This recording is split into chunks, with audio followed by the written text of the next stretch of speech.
Enjoyed watching high school baseball and softball with Big Z Sports and WJER Radio in partnership with Claxon Communications. This broadcast was proudly sponsored by Dover Break, your local Wendy's restaurants, Dover Philly Heating and Cooling, Kemp Insurance, the ECO Educational Service Center, T-County Boxing Academy, and Dumont's. Special thanks to our scoreboard sponsor, your local McDonald's restaurants, and to Subway, sponsor of the WJER Subway Player of the Game. For unmatched high school sports coverage, follow Big Z Sports with WJER, the sports voice of the Valley.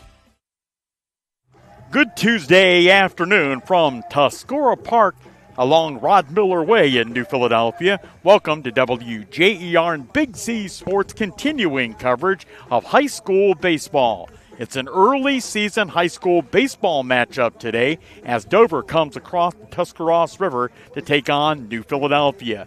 I'm Bill Morgan, joined by Josh Jarvis. And Josh, before you got into administration and education, you coached a lot. Is it any more of a challenge playing an arch rival in Game 2 of the season than it would be playing them in Game 8, 9, or 10?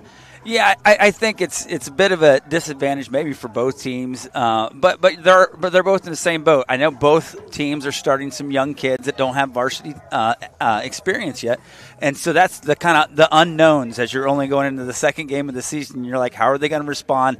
And then the emotions of a rivalry like this. Really, you want to know if those young kids can settle down and get used to what it's going to be like in high school, but it's also a great opportunity to really see what you have. So, yeah, you can look at it as a bit of a disadvantage, coming up with this big rivalry this early. But at the same time, like I said, they're both in the same boat. They both have the opportunity to shine and see how some of the young kids play. So, hey, I'm just glad we're here. I'm glad it's baseball season. We've been through football season. I love football. I love basketball. But this is where it's at. This is where my heart is. These two arch rivals have played a combined 2 games. Dover 1-0 and New Philadelphia 1-0. Coming up as a Tuesday afternoon edition of our high school baseball pregame show continues. We'll tell you more about the Crimson Tornadoes and more about the Quakers here on the Sports Voice of the Valley. This is Christine from Dover Philly Heating and Cooling, your trained comfort specialist located in downtown Dover. In the dead of winter or the dog days of summer, we're here for you 24/7 with friendly, personal attention and honest, affordable service. And right now, our customers will receive a free duct cleaning with a qualifying system. Call me for details. So if you've been considering installing a new HVAC system, now is the time to act. Call me, Christine, at 330-343-5511. Dover Philly Heating and Cooling, your comfort on call since 1981. This is Nathan Kemp with Kemp Insurance. Contact us today for all your auto, home, farm, and commercial insurance needs. We're proud to have been your local hometown agents for over 35 years and look forward to helping you see the difference local agents can make for you. Kemp Insurance on East High Avenue in New Philadelphia. This is Don Kemp with Kemp Insurance. Whether it's repair work from a fender bender, the after effects of a powerful storm, or a life-changing moment like a house fire, Kemp Insurance is here to provide unmatched customer service. Kemp Insurance, your local hometown agents for over 35 years. Family owned and operated for more than 50 years, Dover Brake specializes in sales and service of everything involving automotive and heavy-duty brakes, along with a vast selection of truck parts and accessories. They also offer alignment, custom U-bolt bending, industrial sandblasting, bonding, and more. And now, you can find the parts you're searching for with a complete in-store inventory updated regularly at DoverBrakeInc.com. Safely shop and pay online and have your purchase delivered, or pick it up at Dover Brake, Route 250 in Strasburg, online at DoverBrakeInc.com.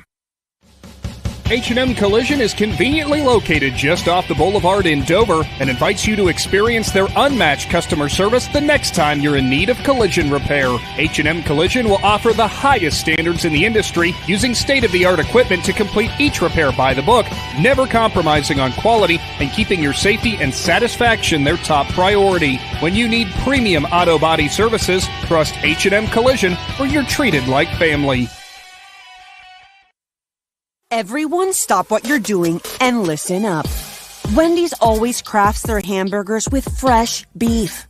That's just burger basics, people. The result? Hot and juicy hamburgers made fresh for you, not waiting for you. It's just like they say, the perfect hamburger waits for no one. 'Cause freshness doesn't do waiting. When it's made fresh just for you, gotta be Wendy's. Fresh beef available in the contiguous U.S., Alaska, and Canada. Not available in Hawaii. High school baseball as Dover does battle with New Philadelphia. And Josh, we were mentioning both these teams having come in and played one game apiece. They are both 1-0, and they both hit the baseball pretty well in their openers. My goodness. I was not at the opener, but our principal, Ryan Range, was, and I was getting updates. 4 home runs in that first game. They put up 11 runs in the first inning. Just an offensive explosion for the Quakers in that first game. Meanwhile, Dover, who played game number 1 yesterday against Normandy from up in the Parma area, they won 6-0. So neither one of these pitching staffs, and given it's only been a game apiece, has surrendered a run so far. These two teams playing back-to-back days, today here at Tuscarora Park, tomorrow over at Dover City Park in the second consecutive matchup between these two longtime rivals. When we come back, we'll check the starting lineups and continue to get you ready for first pitch. It's Dover and New Philadelphia coming right up on the Sports Voice of the Valley. T-County Boxing Academy professional boxer Andre Sugar Dre Donovan is back in action Saturday, April 19th, fighting for the ABO Bantamweight Championship at the Meadows Casino in Washington, Pennsylvania. Tickets are available at Day One Cuts on Monroe Avenue in New Philadelphia or on Sugar Dre's Facebook and Instagram pages. Plus, the T-County Boxing Academy is offering their youth classes starting in April. They're open to boys and girls ages 8 to 15. Classes are Mondays, Wednesdays, and Fridays, $10 each or $65 for the whole month. Commercial building owners, how well do you keep your roof maintained? At Rightmark Roofing, we offer our Bullseye Maintenance Program to building owners to help keep your roof healthy. This includes our 21-point inspection that examines all the essential areas of your roof that require year-round maintenance, a detailed report on the health and status of your roof, priority service that moves you to the front of the line, and discounts that reduce the risk of expensive repairs. Give us a call at 330-275-0088 or visit our website at rightmarkroofing.com to learn more.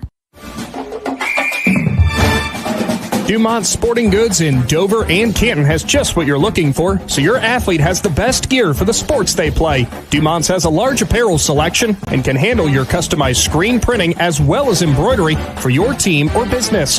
For sporting goods and for all your apparel needs, Dumont Sporting Goods in Dover and Canton has everything you want to play and look your best.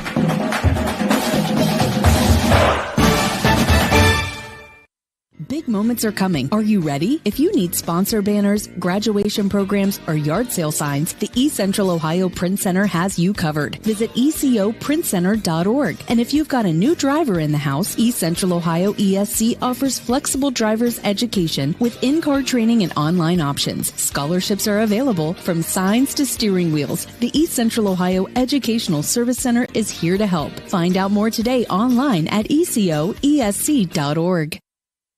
Join us at Keim Home Center in Charm for Customer Appreciation Days, April 7th through 12th. We're celebrating our customers all week long with giveaways, gift card drawings, woodworking demonstrations, and refreshments. Save 10% on appliances, lawn and garden tools, housewares, and so much more. Don't miss our free pancake and sausage breakfast Friday and Saturday morning. Visit keimhome.com or follow us on Facebook for more details. We'll see you April 7th through 12th for Customer Appreciation Days at Keim Home Center in Charm.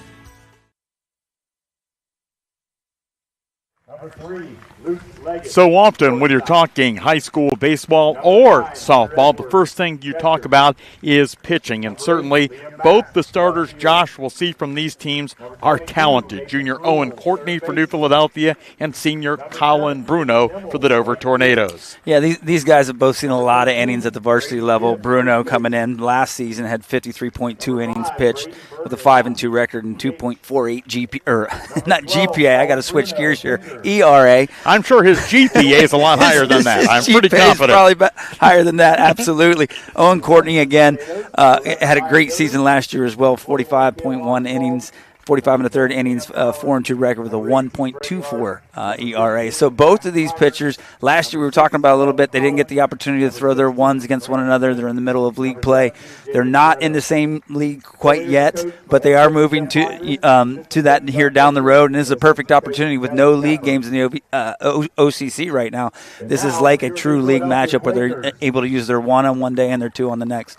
And certainly not on the mound, Josh, but one place where Owen has the advantage. Owen, and not that Colin's not a talented athlete. He certainly is. Owen can really swing the bat. He is the best hitter on the team. Average-wise, he's hit more home runs than anybody else on the team. He is truly the guy that Bruno needs to stay away from today because he can put up some runs really quickly, and if there's anybody on base, he's very, very dangerous at the plate.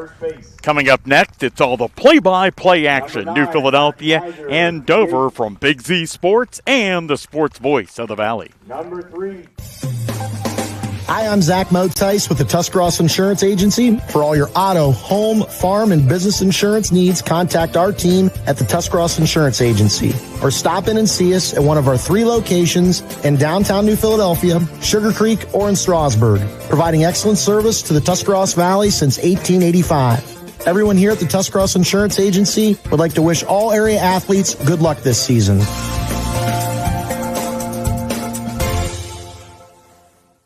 The Eat Fresh refresh just won't stop. Now Subway is refreshing their catering with easy order platters and box meals perfect for any occasion. Start with sandwich or wrap platters. They're loaded with craveable crowd pleasers to feed your crew without all the work. Or try individually packaged box meals featuring a tasty 6-inch sub, footlong, or wrap, plus chips and a freshly baked cookie. When you have a group to feed, make it fun, delicious, and easy with catering from Subway. Visit Subway.com to place your catering order. Advance notice may be required. This is Christine from Dover Philly Heating and Cooling, your trained comfort specialist located in downtown Dover. In the dead of winter or the dog days of summer, we're here for you 24/7 with friendly, personal attention and honest, affordable service. And right now, our customers will receive a free duct cleaning with a qualifying system. Call me for details. So if you've been considering installing a new HVAC system, now is the time to act. Call me, Christine, at 330-343-5511. Dover Philly Heating and Cooling, your comfort on call since 1981. This is Nathan Kemp with Kemp Insurance. Contact us today for all your auto, home, farm, and commercial insurance needs. We're proud to have been your local hometown agents for over 35 years and look forward to helping you see the difference local agents can make for you. Kemp Insurance on East High Avenue in New Philadelphia. This is Don Kemp with Kemp Insurance. Whether it's repair work from a fender bender, the after effects of a powerful storm, or a life-changing moment like a house fire, Kemp Insurance is here to provide unmatched customer service. Kemp Insurance, your local hometown agents for over 35 years.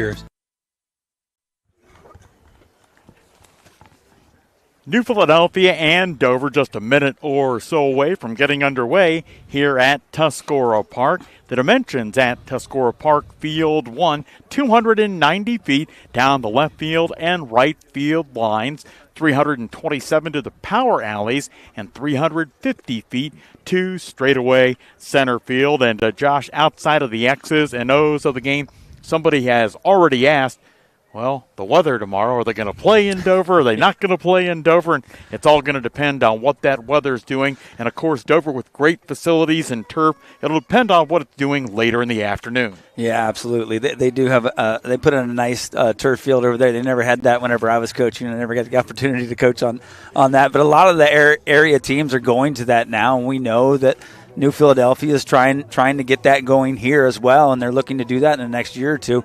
But that's just the nature of a spring sport. Like, if you're playing softball, you're playing baseball, you never know until you get to about noon, 1 o'clock, whether you're going to play that day or not. That's just spring in Ohio. So that's another thing you got to be used to as a player, as a coach. You have to be flexible. You have to be willing to change at any moment because you never truly know what the weather's going to do. Coming up after the game this afternoon, Josh and I will name a Subway Player of the Game, brought to you by our area Subway restaurants. Subway, find your fresh. Family owned and operated for more than 50 years. Dover Breaks. Small, but softball as well. And other than it being cool today, an ideal afternoon for baseball. Now, if it was 65 or 70 degrees, it would be certainly maybe a touch more ideal. I don't know if are there levels of ideal or not, but certainly it is pretty pleasant, all things considered. Leading off for Dover, senior Caden Shy, hitting it from the right side of the plate. Owen Courtney's first delivery of the afternoon. A little bit high for a ball.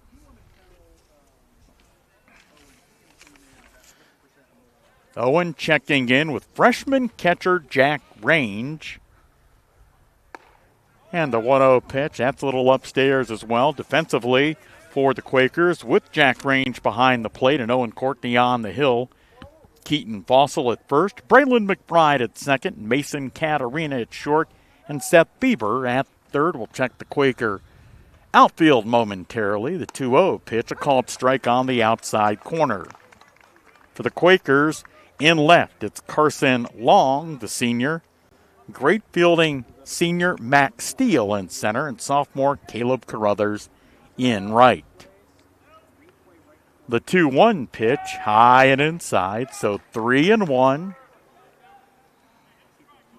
Shy, quite the football player for what turned out to be a final edition of a Dan F. coached Dover team back in the fall.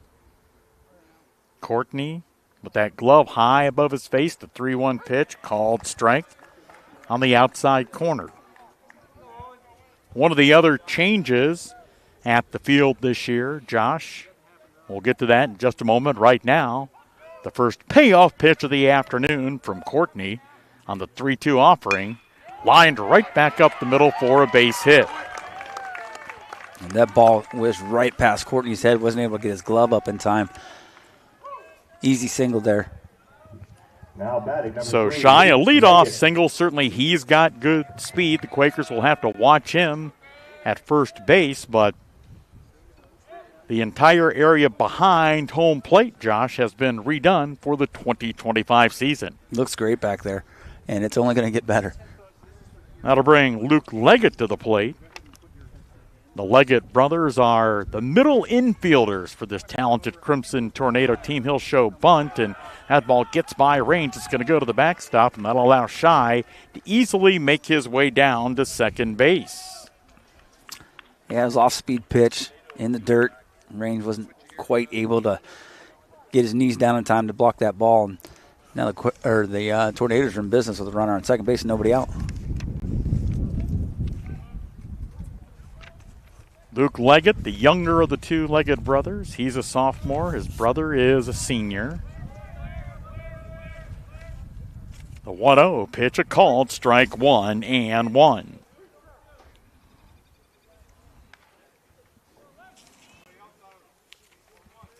Shy at second after the single and advancing to second.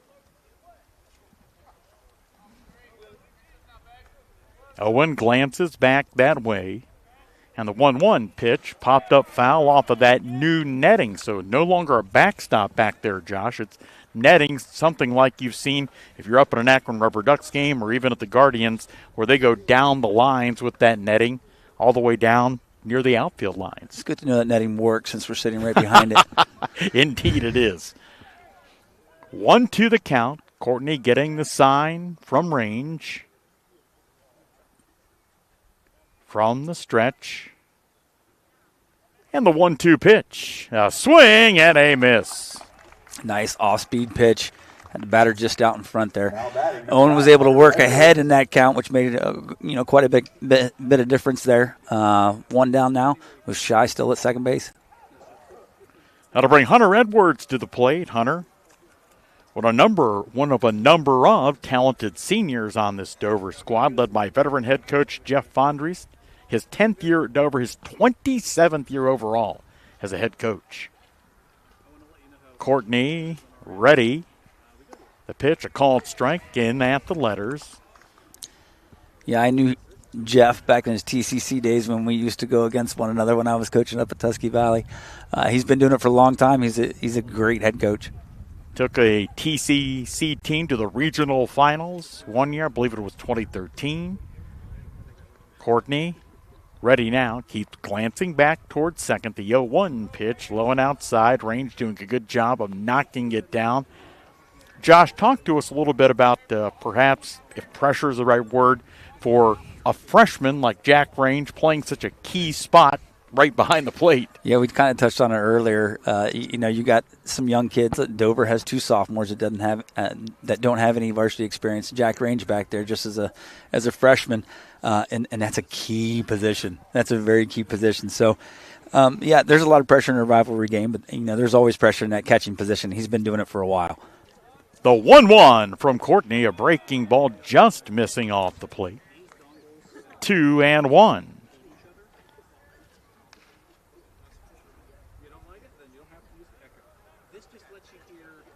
So Shy creeping off second base.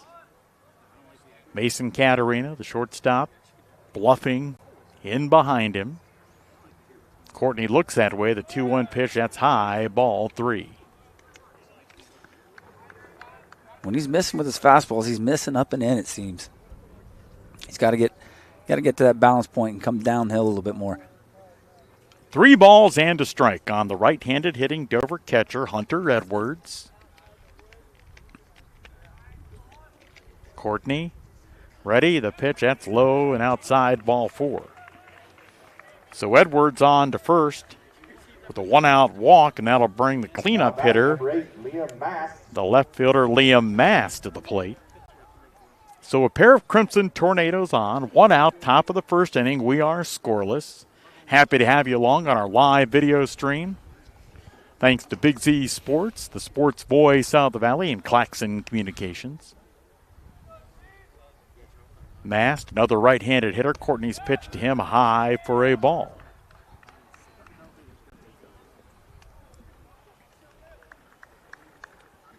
So Courtney, a veteran, although a junior, trying to work out of some top of the first inning trouble. Runners at first and second. The 1-0 pitch, that's bounced towards second. Fielded, flipped to second, on to first. And they call him out at first, and a bang, bang play as the Quakers turn a key. 4-6-3 inning-ending double play. After a half inning, it is Dover scoreless and New Philadelphia coming to bat on the sports voice of the Valley. Family owned and operated for more than 50 years, Dover Brake specializes in sales and service of everything involving automotive and heavy-duty brakes, along with a vast selection of truck parts and accessories. They also offer alignment, custom U-bolt bending, industrial sandblasting, bonding, and more. And now, you can find the parts you're searching for with a complete in-store inventory updated regularly at DoverBrakeInc.com. Safely shop and pay online and have your purchase delivered, or pick it up at Dover Brake, Route 250 in Strasburg, online at DoverBrakeInc.com.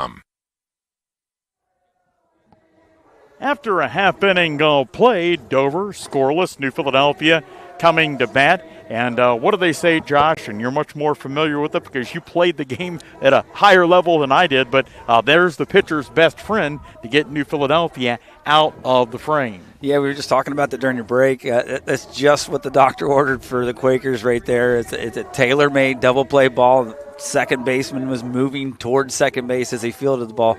Easy flip, easy throw to first. And, early in the game, I know these pitchers have pitched, a number of innings last year. And but it's the beginning of the season. It's a new season. And, on edge a little bit, maybe trying to get settled in a little bit. You can see Owen's balls coming up in the zone quite a bit, but hopefully that'll go a long way to settle him down. And now it's Bruno's turn. Colin Bruno out there, he gets the opportunity, but he's a senior. He's been doing this a while, so this is what it's all about. These games right here, Dover Philly. I know it's week 1, but it's exciting. Especially for a player like Colin and really all the seniors in this game, but all the Little League baseball, all the travel baseball that you played, this is one of the reasons you put in that time. Yeah, Dover's got 8 seniors on the roster. I mean, that's a heavy senior team, and they have these kids. They didn't have that stuff when I was growing up. We didn't travel all over the place. We played in our city leagues and stuff like that. But these guys have been putting in a lot of baseball, and their senior year, it all culminates here. Some of them might go on to play at the next level, but really, a lot of them, this will be it for them. The battery duo for Dover, both seniors, Colin Bruno and Hunter Edwards, who was a little bit late getting behind the plate, and that's not a criticism of Hunter, but he was one of the runners on base when the inning came to an end. So by the time he hustles back to the dugout and gets his catcher's gear on and gets out there, going to take a little bit of extra time to be sure. Yeah, I know that all too well. That was a position that I played, and And, sometimes when you're on base and you end up out there at second base whenever the inning ends, you got to hustle in there and get everything on. For the Quakers, it'll be Braylon McBride to lead things off. He started that 4-6-3 inning-ending double play in the top of the frame. Hits it from the right side. Bruno's first pitch to him, a swing and a miss. For Dover defensively, in addition to Bruno on the hill and Edwards behind the plate, Brady Gibb at first base, Nathan Leggett at second, Luke Leggett at short, and Mason Gruel at third base. Next pitch fouled out of play down the right field line. 0-2 on McBride. Braylon, one of numerous underclassmen that starts for Tyler Weisel's 8th edition of a Quaker baseball team. Bruno on the back of the mound steps up onto the rubber. Ready, and the 0-2 pitch. A called strike 3 on the outside corner. The ball was placed in a real good spot right on the outside corner. Just got word Colin Bruno's pumping it in there about 83 miles an hour here to start this first inning, which is exactly the same that you saw out of Owen Courtney in the first inning, 83 miles an hour. Now to bring the shortstop, Mason Catarina, to the plate. First pitch to Mason, bounces in front of the dirt. Now, it goes back a few years, but Mason used to be my neighbor right across the street. And as talented of an athlete as he is at the baseball level, I had absolutely no influence on that whatsoever. So I take no credit for Mason's immense talents. The next pitch into the right center field area, and a nice running catch out in right field by Aiden Immel. Yeah, Aiden Immel was on a dead sprint right there, and he was able to catch it out of the run. That ball was hit well by Catarina. Aiden was just able to get over there in the gap and cut it off.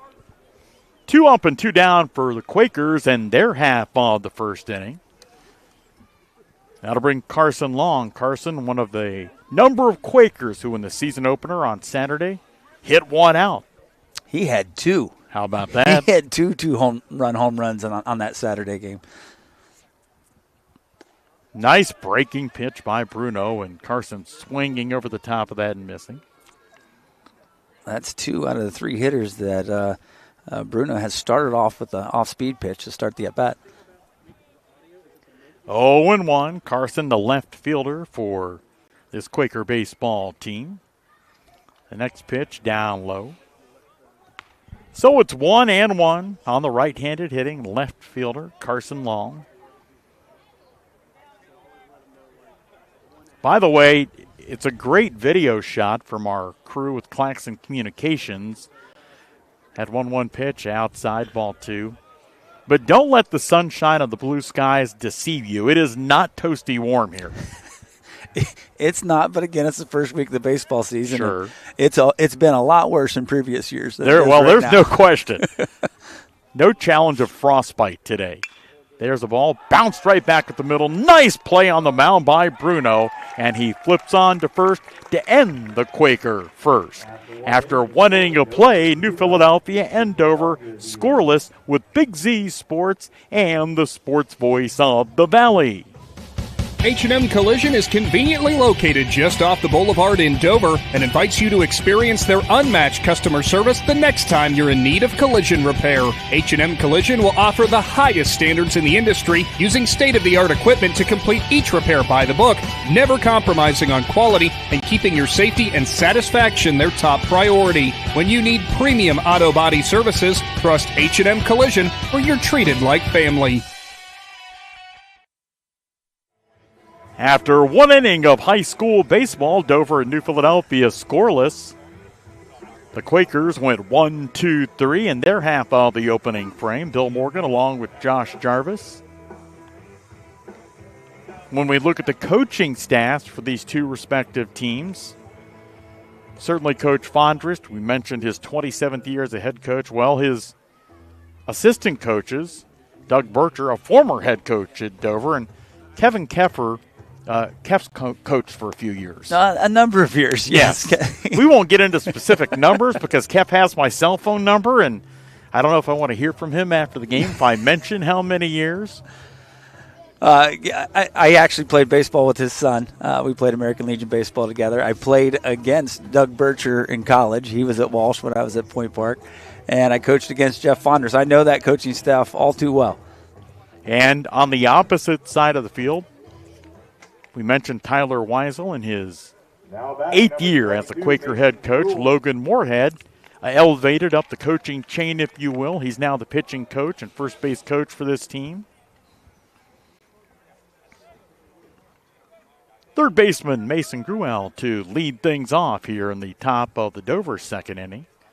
Owen Courtney's first pitch to him hit hard past the third baseman into left field for a base hit. For the second time in as many innings, Dover leading off the inning with a base hit. Mason not waiting around, getting on that first pitch, hitting a hard ground ball in between shortstop and the third baseman. And Josh, what was your philosophy as a player, as a coach? Some players and coaches don't necessarily want a guy swinging at the first pitch. What was your outlook on that? Well, I think it's a comfort level with the player himself. I played with guys that always took the first pitch. We'll wait on this pitch right now. Showing bunt, Aiden Immel, and he bunts it, and that is, they say, fair. So Immel looked like it was foul, but the umpire was standing right on the baseline. So a sacrifice bunt that sends Gruel number 13, Brady Gibbs to second. One out. But there are some kids that are just comfortable with that first pitch. If they're looking for a specific pitch and they get it, I didn't have a problem with them swinging at it. First baseman Brady Gibb to the plate. Pops it up, foul territory, first base. Keaton Fossil coming over and makes the grab for the second out of the inning, and Mason has to stay put at second. Now, that's one of the frustrating things if you do swing at the first pitch. You want to make sure you hit it hard, popping it up in foul territory and getting out. But you got to take that sometimes. If you're giving them the opportunity, if they see a pitch that they like and they're going to swing at it, you're going to get that from time to time. Dover, a couple of sophomores in the top 10 for Jeff Fonder's team, and Brady Bergeron, the DH, is one of those, hitting in the 8th spot. Bergeron looking out at Owen Courtney. Courtney looking back at Mason Gruel. Breaking pitch called strike in the upper part down the zone. New Philadelphia and Dover scoreless. We're in the top of the second. Thanks for joining us on the Big Z Sports Network and the Sports Voice of the Valley. The 0-1 pitch high and inside for a ball. It's like Owen tried to throw that one real hard there and left it up and in. It'll be the same start time tomorrow for the Crimson Tornadoes and the Quakers, weather pending. Throw back to second and diving back in safely. Gruel. Yeah, they worked on that play a lot. I saw them in a scrimmage using it multiple times. They actually got a couple guys in the scrimmages. So that's something I know that Coach Weitzel works on with those guys on a regular basis. Courtney glancing back towards second. Looks like he's ready. The 1-1 pitch. Breaking pitch stayed a little bit high, ball 2. Hell, certainly one of the big challenges when you're a home plate umpire.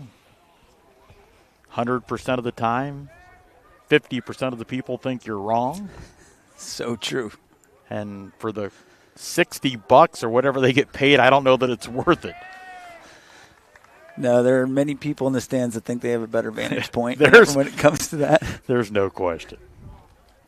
And, these umpires, as you can imagine with the referees and the other sports, I mean, they have real jobs. They're not they might have been working at a belt and brick. Who knows what they were doing. The next pitch, low and outside for ball 4. So for the second time in as many innings, Dover has runners on first and second. Now to bring Nathan Leggett to the plate. You mentioned Belton Brick. Scott Gerber was a great umpire back in the day here in Tuscarawas County. He worked at Belton Brick, and he would come umpire games in the afternoon.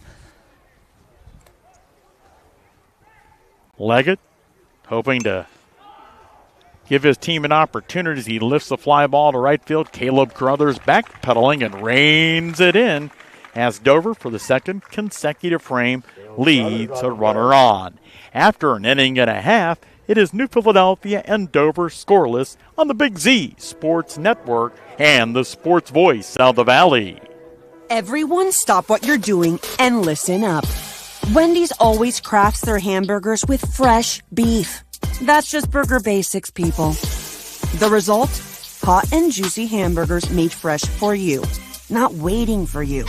It's just like they say, the perfect hamburger waits for no one. 'Cause freshness doesn't do waiting. When it's made fresh just for you, gotta be Wendy's. Fresh beef available in the contiguous U.S., Alaska, and Canada. Not available in Hawaii. New Philadelphia getting ready to come to the plate in the bottom of the second inning. And what we saw from Colin Bruno, Josh, in the first inning, what you would expect out of your senior ace pitcher, he was very good. Yeah, he came right out of the gates. He didn't seem flustered at all. He's been in a Dover Philly game before. Went 1-2-3 to start, but now he's got to deal with Owen Courtney, the guy we talked about before the game, who is the most dangerous hitter in this lineup.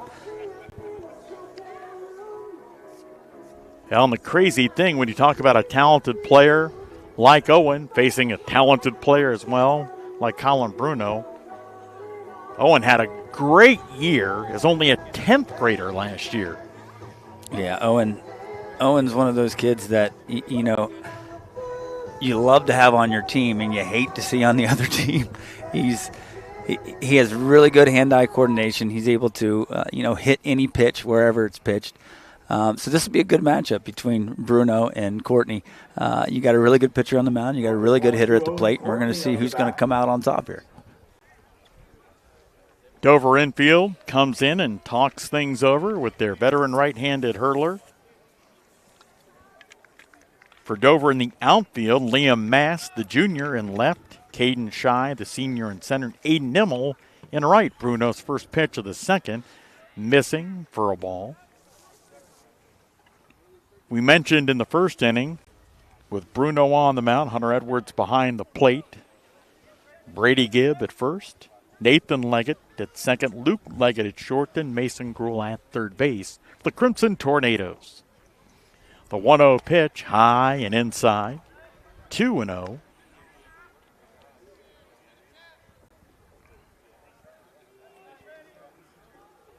Bruno checking in with Edwards to get the sign. Holds the glove, kind of similar to Courtney, high in front of his face, and Owen pops it up on the infield toward shortstop. Luke Leggett, the 10th grader there, makes the grab, and one out in the inning. And certainly, for those who may not be familiar as you watch this live video stream, thanks to our good partners at Claxon Communications, somebody like Leggett in that scenario, or really almost any of the fielders, especially on the left side of the infield, you can be looking up into the sun here in these games. Yeah, especially here in the early innings. First pitch, line drive and foul. As that sun starts to get down just before it gets below the hill, it can get pretty dangerous if you're on the left side there of that infield or even left field. Keaton Fossil. And this is one of the ways you know it's early in the season.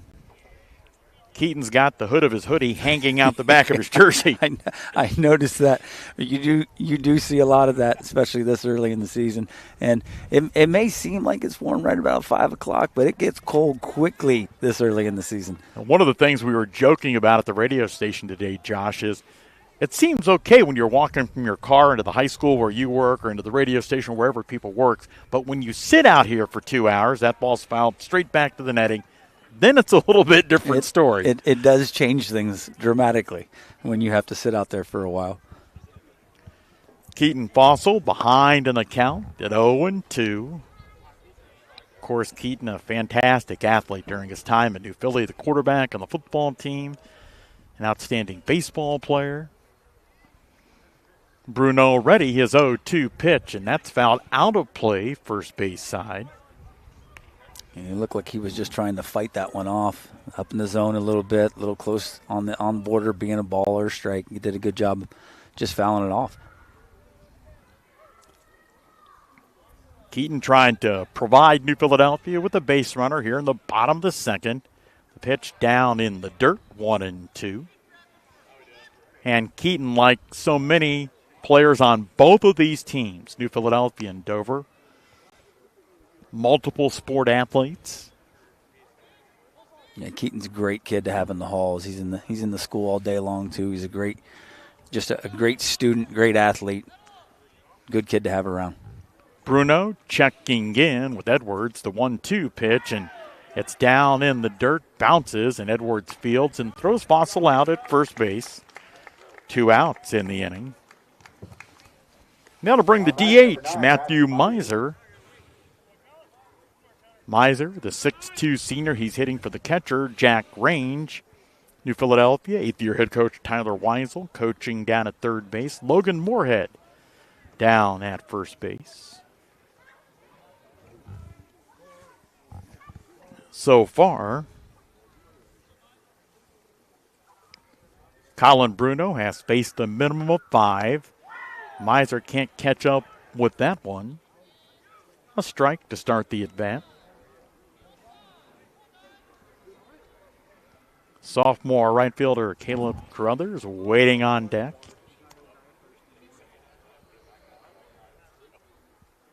The next pitch missing off the plate. A ball and a strike. We are scoreless, bottom of the second inning. Bruno ready, the 1-1 pitch. There's a fly ball into left field coming in. Liam Mask to make the catch. For the second time in as many innings, the Quakers go 1-2-3. After a pair of innings, New Philadelphia and Dover scoreless on the Big Z Sports Network and the sports voice of the Valley.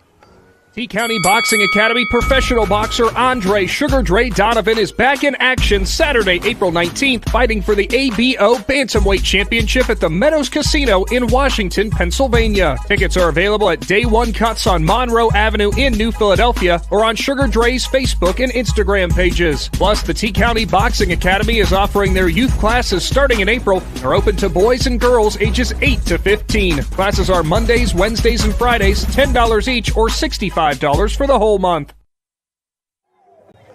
High school baseball live video stream today with our good friends at Claxon Communications along with the Big Z Sports Network and the sports voice of the Valley. Now, I realize you are an education professional and not a psychologist, but what do you think about somebody who would come to one of these games wearing shorts? No names, please. Future athletic director Ricky Neff. Yeah, I would be concerned about that person.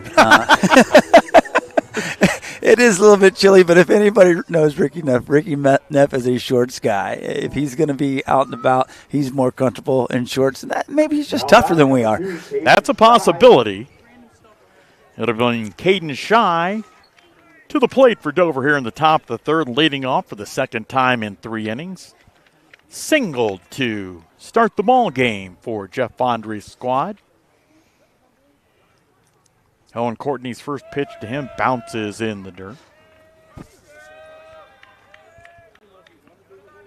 In his last at-bat, he had Courtney in a 3-1 count, ended up getting him to 3-2. Be very beneficial if Owen could get up in this count. The 1-0 pitch, a little bit high, ball 2, and you can, once you start making, I don't want to say comparisons, but start talking about Dover, Philly, Dover.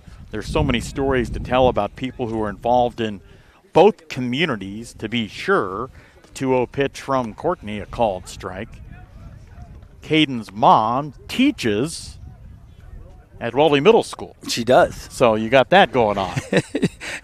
She does. She does a tremendous job there. And, of course, you know, I'm sure some of the teachers give her a hard time throughout the week whenever you are coming up with the Dover Philly event. And his mom was an absolutely, positively tremendous golfer at New Philadelphia. I was not aware of that, And she was so good. How good was she? She golfed at Ohio State. Oh, my goodness. Yeah, she was tremendous. Natalie was. That's incredible. 2-2. Courtney fighting back in the count. The next pitch breaking ball misses just out of the zone. No. So I'm sure that 90% of the time she's rooting for the black and red, except for this game. I'm sure. It's hard to root against your kids. No, you can't do that. No way, can't do it. The 3-2 pitch. Hit hard on the ground, base hit in the left field, so Shy 2 for 2 on the afternoon. And again, that was in the same count. Got in a 3-2 count just like he was in his first at bat, and Owen had to put one over there and let him hit it, and he did pull it right through the hole there between third baseman and the shortstop. That'll bring Luke Leggett to the plate. The last 2 times they had a run on first base with nobody out, they've been bunting. So let's see if Fonders decides to do that again. Shy, a lead at first. Keaton Bossel holding him on there. There's a pitch and a called strike on the outside corner. Not squaring around this time.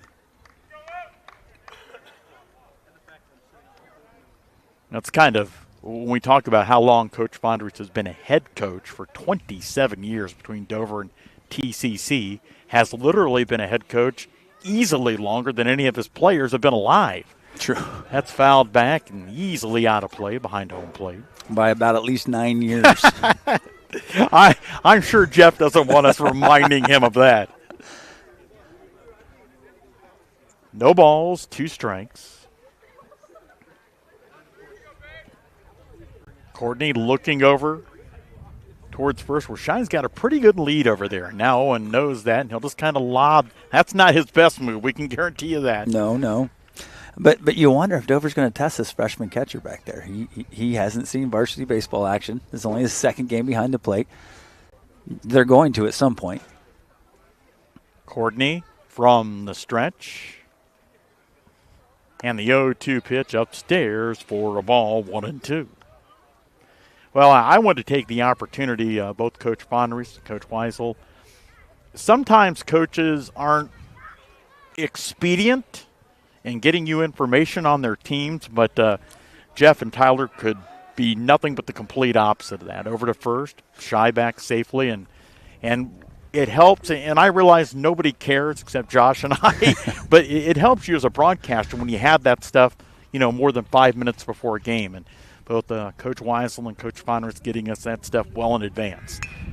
That ball hit left center field, backpedaling. Carson Long makes a nice grab about 10 feet in front of that left field fence for the first out of the inning. And you could really see if you watch on the live stream, he struggled with that a little bit. It probably got up into the sun there and just above the hill, and it does make it difficult. But he did a good job getting underneath it and making the catch. That'll bring Hunter Edwards to the plate.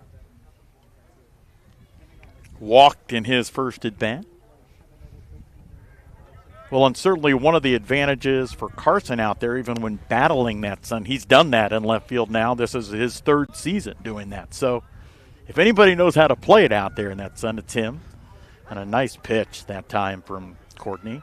Yeah, very true. I mean, you've got to get used to a position like that when you're playing in these types of conditions, and he's done it for a while. He knows how to manage that. 0-1, again Shy. Pretty good lead at first as Fossil continues to hold him on there. He'll throw over to first, Shy back. Shy had a pretty big lead there. And let's go to when you were coaching, Josh. How often do you decide to go to first? Are there any indicators, any signs that you want to throw over there in certain scenarios? Well, I always tell my pitchers, you got to help your catcher out. There's a pitch, called strike, throw down to second. Oh, just in ahead of the tag. Boy, that was a bang play and a good throw by Range. And now Coach Weisel, I think, wants to have a little discussion with our field umpire. And you said they're going to test Range sooner or later, and Jack put that thing right on the bag. That was quick. It was right there. Runner got a great jump. It could have gone either way. Obviously, we're about 170 feet away from there, so he's a little bit closer than we are. But I'm not going to question his call. And whatever explanation he gave Coach Weisel, I think Coach was pretty satisfied with it because he turned around and ran right back to the dugout. Yeah, and a lot of times you go out there as a coach, it's a judgment call, whatever they make. But you just want to ask a question, let your players know that you're sticking up for them. The 0-2 pitch from Courtney, a breaking ball hammered on the ground, foul down the third base line. When a coach comes out, you don't need to be shouting and yelling all the time. You just want to ask a question. Did he get the tag? He was probably asking, did he make the tag? Did he miss the tag? Right. Something like that. Because that's something that, whether it's from the dugouts or certainly back here, you have no idea whether or not it might look like he tagged him. The count remains 0-2, shy at second after the stolen base. The next pitch, a called strike 3. So 2 outs in the inning as Edwards fans, and that'll bring Liam Mast, who in his first at-bat back in the first hit into a double play. We're in the top of the third inning. Dover and New Philadelphia scoreless from Tuscarora Park. These same two teams are right back at it tomorrow in Dover City Park, weather permitting. Courtney's pitch, a little bit high for a ball. Going back to that discussion of throwing over to first base, I would always tell my pitchers, you don't have to get them out to be effective. You want them to know that you're there. You're going to help your catcher out. If you can get them to shorten up a little bit, then you got a better opportunity if they do go to throw them out. The 1-0 pitch from Courtney fouled straight back to that netting behind home plate. 1 ball, 1 strike. The third inning in a row, Dover has a runner in scoring position. Well, you'll hear that stat all the time. What does a team hit with runners in scoring position, whether it's high school, college, or the majors? The 1-1 from Courtney, a beautiful breaking pitch that Mass couldn't catch up to. No, that ball had quite a bit of movement on it. Great pitch. Difficult one to hit. Cutting down and out of the zone. And a lot of times people will say, well, that kind of looked like it was low. Well, when he started to swing, it was not down there. It was not. And that's why those breaking pitches are so hard to hit. The 1-2 pitch from Courtney, that's low and jack range. Good job kind of pushing it out in front of him. Chases it up the first baseline, not allowing Shy to advance. 2 balls and 2 strikes. On Mass, the Dover left fielder.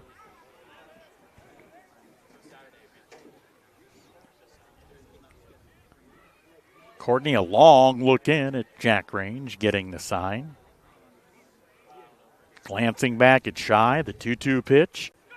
That ball gets away from range, and that's going to allow Shy to scamper down to third. So now the count full.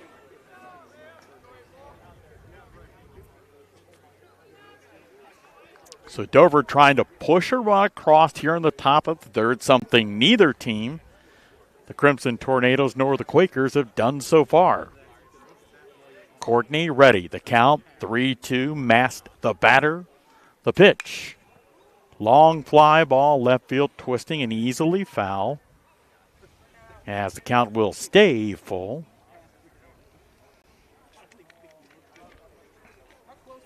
Tyler Weisel, New Phillies head coach, bringing out a new bunch of baseballs to our home plate umpire.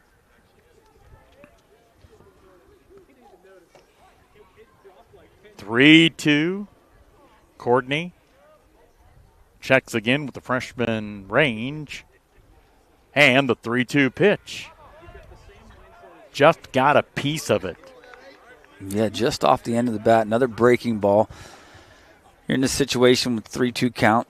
As a hitter, you're not sure what to expect. First base is open. If you want to try to throw a breaking ball down and out of the zone and try to get you to miss, but 1 fastball, 1 breaking ball so far in this full count. Courtney, ready. And again, a 3-2 pitch. A breaking ball, a little bit high, ball 4. First and third opportunity here. I know I'd coached against Jeff Fonders a number of times. He's got a few in his back pocket when it comes to first and third situations. Let's see if he tries to dial one up and try to get a runner across the plate here. Well, something you don't see too often from Owen. He's had a little control problem here so far. 3 walks in as many innings. That'll bring Mason Gruel to the plate. Mason singled in his first at bat, pops that back foul and out of play.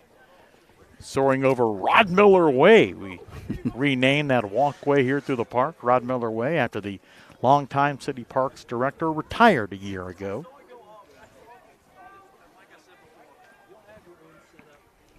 And Rod hated every second of that. He does not like that recognition, but boy, what a job he did over the years. That's fouled into the dirt at the plate, 0-2. Rod did do a tremendous job, and he's still very active in Yes, New he Philadelphia is. schools. I see him at just about every event that I attend. Well, if we didn't know personally that he was retired, I'm not sure we'd think he was retired. Actually, as we're speaking about him, he's standing right there. there he is. Exactly. The 0-2 pitch. A called strike 3. And the Quakers worked out of a third consecutive inning with a runner in scoring position, keeping Dover from scoring. We head to the bottom of the third. It's New Philadelphia and Dover scoreless on the Sports Voice of the Valley. Commercial building owners, how well do you keep your roof maintained? At Right Mark Roofing, we offer our Bullseye Maintenance Program to building owners to help keep your roof healthy. This includes our 21-point inspection that examines all the essential areas of your roof that require year-round maintenance, a detailed report on the health and status of your roof, priority service that moves you to the front of the line, and discounts that reduce the risk of expensive repairs. Give us a call at 330-275-0088 or visit our website at rightmarkroofing.com to learn more. Bottom of inning number 3 with WJER and Big Z Sports. Thanks for joining us on this live video stream.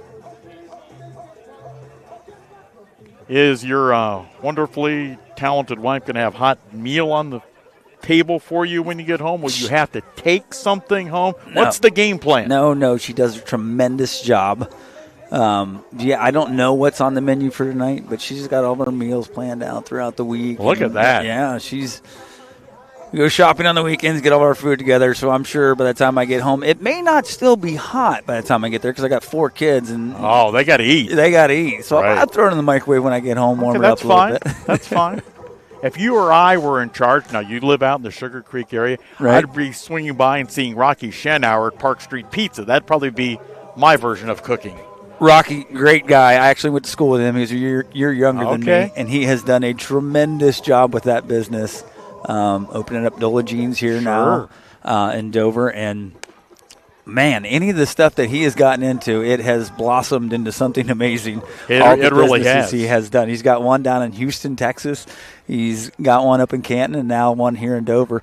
And started as a little tiny pizza shop there. Yes. Where, if you know Dover Road Dairy, that's where he was selling pizzas and a pickup only, and has turned it into what it is today. He's done a tremendous job. My daughter loves Park Street so much. That's who she had cater her wedding. So there you have it. Oh, that's incredible. And no, we don't have a Park Street pizza in front of us. Not that we're against that if that happened. Caleb Carruthers to lead things off, and he takes the first pitch inside for a ball. Colin Bruno, very talented Dover senior pitcher, has faced the minimum so far through 2. The 1-0 pitch, that's inside, ball 2.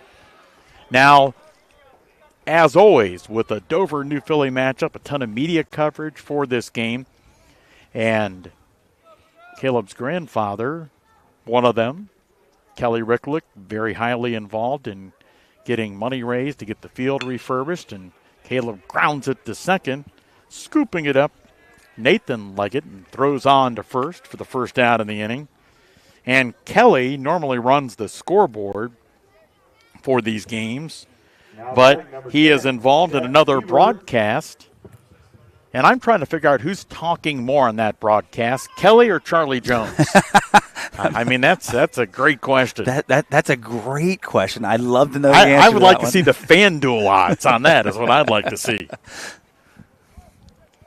Seth Bieber, the third baseman for the Quakers, takes a pitch high for a ball. Seth, one of those guys who could play all over the infield if Tyler Weisel needed him to at different spots. He is one of your utility guys, as you would say. You can play him anywhere. The 1-0 pitch from Bruno, a little bit inside, 2-0. And while I certainly do not know Mr. Bruno. He didn't necessarily look enthralled with that call. I think he liked where that ball was on the inside part of the plate and just kind of looked in there. Sometimes your pitchers do wear their emotions on their sleeve, and that's not necessarily the greatest thing when you're 2-0 pitch, and he gets the next call on the outside corner, 2-1. But, I think it would be hard not to if you were a pitcher. I mean, every now and then. You don't want to do it all the time. But no. You put it there, and you think, that wasn't a strike? I spent a little time there on the mound in high school, not so much in college, but I've had that feeling many times. And sometimes you're a little bit more biased towards yourself than you are necessarily for anybody else. Well, and that time he got one and got the call on the inside corner. Now Bieber facing a 2-2 count with New Philadelphia senior center fielder Max Steele in the on-deck circle. Bieber ready, Bruno ready, the 2-2 pitch. Grounded to second, slow across that grass, but it'll be fielded and fired on to first base by Nathan Leggett. As he's assisted on both putouts here in the bottom of the third. Had a chance to talk with Nathan and Luke's mom, Julie, over at Dumont Sporting Goods. I was in there buying gear yesterday and buying the scorebook I'm writing in right now. And I do a lot of shopping down there. Like I said, I got 4 kids, so I've spent my time down there with kids playing baseball and softball. First pitch to Max Steele outside and low for a ball. And so often when you see a young male athlete at the high school level, you talk about, well, his dad was a good athlete and this and that and the other. And there's nothing wrong with that. Next pitch, high and outside, ball 2 with 2 outs to Max Steele. But Nathan and Luke's mom was a great athlete at Dover. Julie Clark was her maiden name, and track and field, and basketball. The 2-0 pitch, ball 3. She did a little bit of everything, and she was good at all of them. Oh, she was. I also think Julie's like the clerk of Dover City Council. She's got more talent in her little finger than I do in both hands. The next pitch misses. Ball 4. So the Quakers with their first base runner of the afternoon on the 2-out walk to Max Steele. Now batting number 2, Braylon McBride. Speaking of parents, Max Steele, his father does tremendous work for New Philadelphia as our trainer. Just couldn't ask for a better guy to work with our athletes. Well, he just does a great job and has for a number of years. He and his lovely wife, their oldest son is now a doctor, Chase Steele. I said, who did he get his smarts from? And Todd just looked at me. But he's doing emergency room rotations down in the Dayton area or something like that. My goodness. And I can remember when Chase played basketball at New Philly. So Max Steele leading in first. He's got a big lead over there. Lead at first base. They're going to throw over to first, and they call him out first base. So he's picked off to end the Quakers' third inning. After 3 complete from Tuscarora Park, it's Dover and New Philadelphia. They're scoreless on the Big Z Sports Network and the sports voice of the Valley. Dumont Sporting Goods in Dover and Canton has just what you're looking for, so your athlete has the best gear for the sports they play. Dumont's has a large apparel selection and can handle your customized screen printing as well as embroidery for your team or business. For sporting goods and for all your apparel needs, Dumont Sporting Goods in Dover and Canton has everything you want to play and look your best.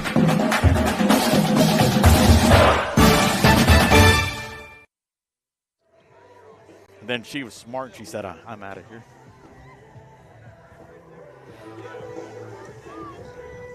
The 4th inning is upon us here at Tuscarora Park in New Philadelphia. The Dover Crimson Tornadoes in New Philadelphia scoreless.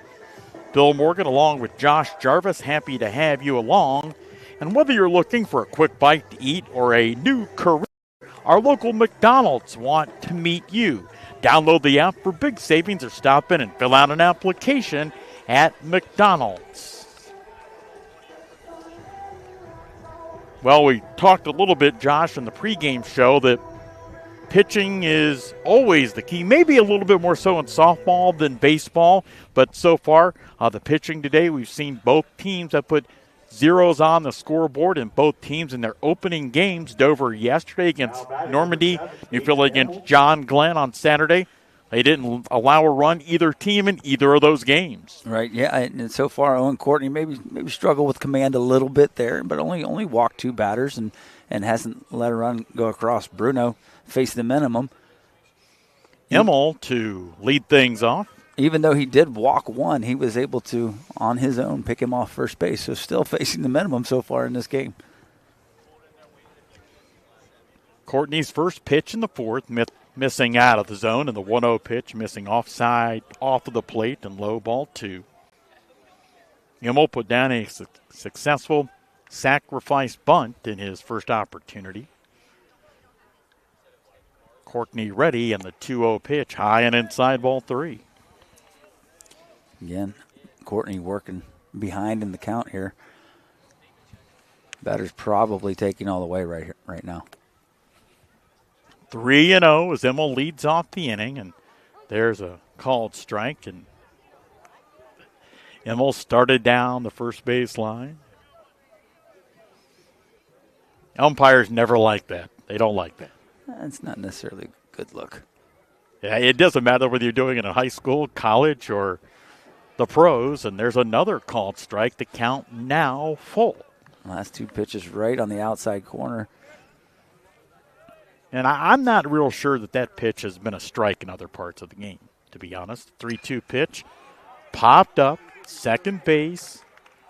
There, backpedaling a step or 2 to make the catch for the Quakers is Braylon McBride for the first out of the inning. Great job working back from that 3-0 count, but if Owen can work ahead in counts, he's not going to have to throw as many pitches. Might be able to go a little bit longer, but this early in the season, pitch counts, you're keeping an eye on it. I'll bring Brady Gibb to the plate. He lines that into left field. Carson Long, a diving catch, and he makes the grab for the second out of the inning. That was a hard-hit line drive, and that son had to be working on that ball because when that ball's not too high up in the air, but he did a tremendous job tracking it down, laying out, and making the catch. So 2 up and 2 down as Owen Courtney and the Quakers trying to do something here in the top of the 4th. They haven't done so far this afternoon, and that set Dover down 1-2-3.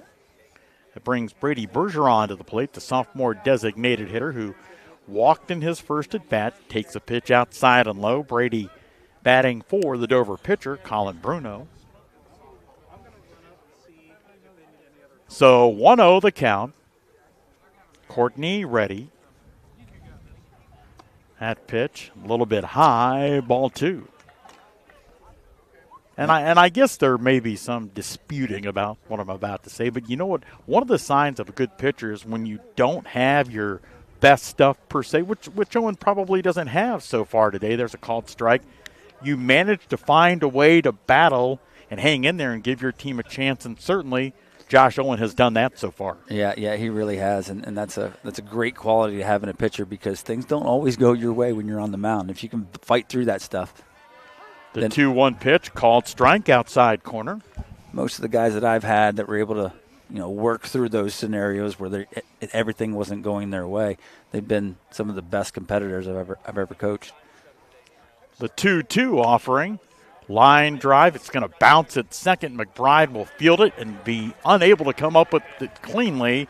So reaching Bergeron with 2 outs.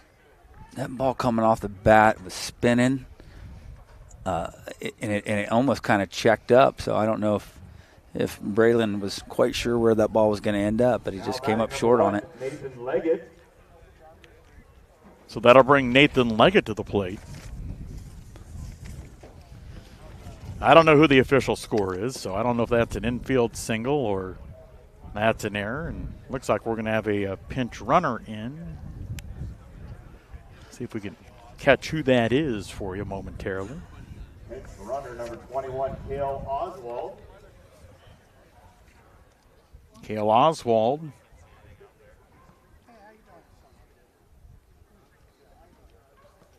Now, I was always kind of strict as a head coach, but if you're asking me, I'm putting that down as an error in the book. I think Braylon would tell you I should have made that play. It wasn't the easiest play to make, No. but he was in position to make it, and sometimes that's just the way it goes.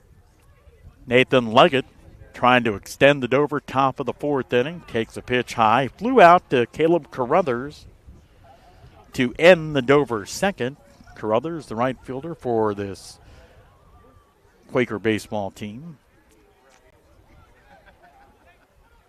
Courtney checking on Oswald over at first.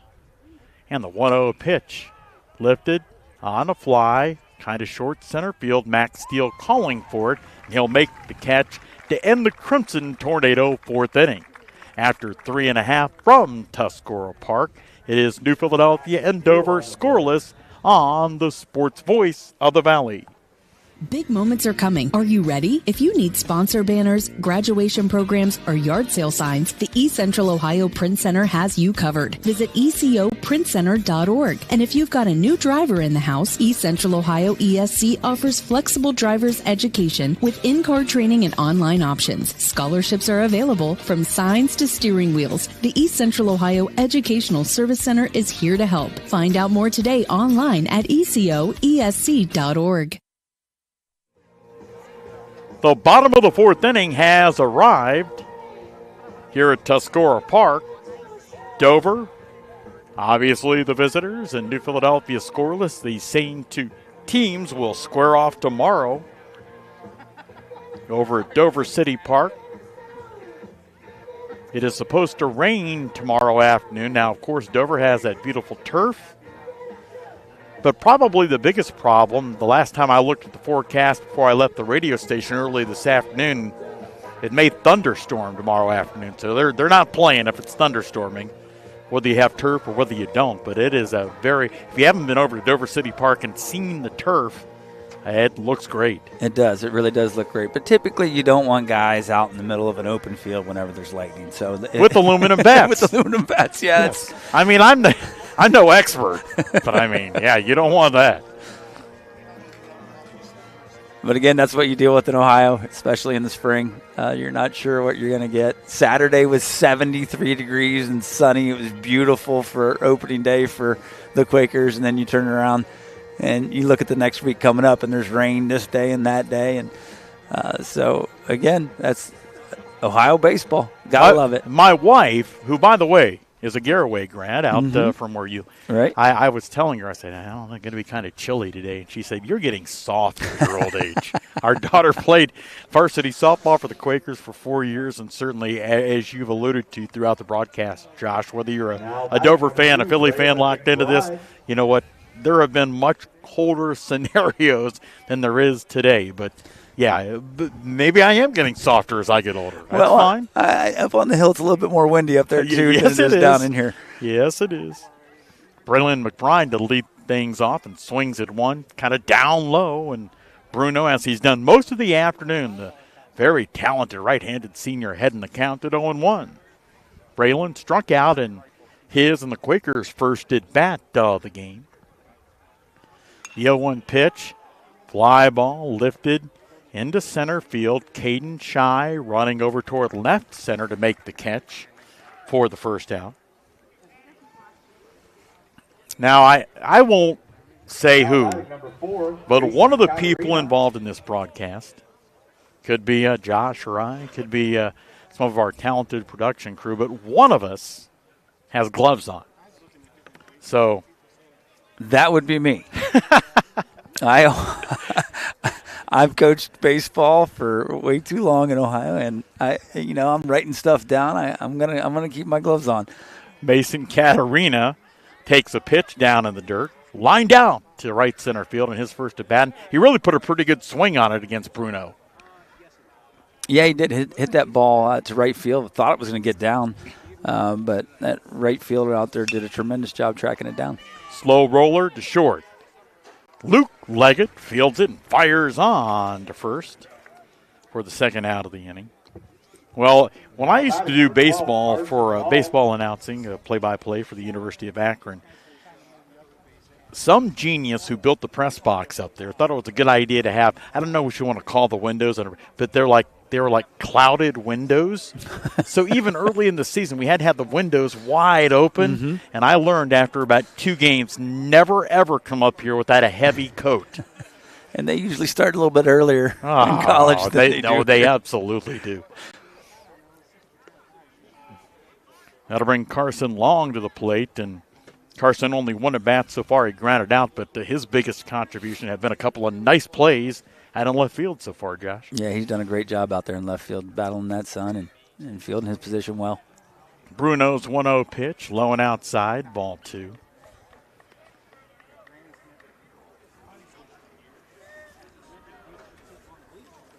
So Bruno has faced the minimum so far and allowed only 1 base runner who he would later pick off. The 2-0 pitch, high, ball 3. Yeah, he's done a real good job on the mound so far, keeping runners off base, and then when they do, he just gets rid of them. He just picks them off right there. But so far, looking like he's in mid-season form. The 3-0 pitch from Bruno, called strike on the outside corner. 3-1. Carson trying to get something started for the Quakers. They have not had a runner in scoring position as of yet. We are scoreless. Do Philly and Dover. The pitch, foul. Well, it's a high toward the second base and first base combo, and the second baseman, that is one of those Leggett brothers. Nathan Leggett, the senior, drifts over there and makes the catch of the pop-up, and that ends the Quaker 4th inning. After 4 complete from Tuscarora Park, New Philadelphia and Dover are scoreless with the Big Z Sports Network and the sports voice of the Valley.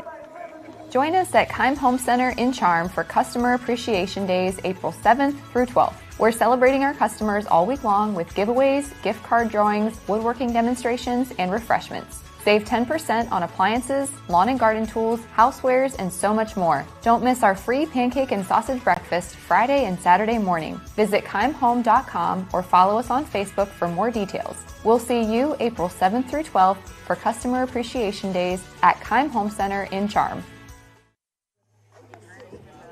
Regular season high school baseball on the Sports Voice of the Valley and the Big Z Sports Network. Bill Morgan with Josh Jarvis.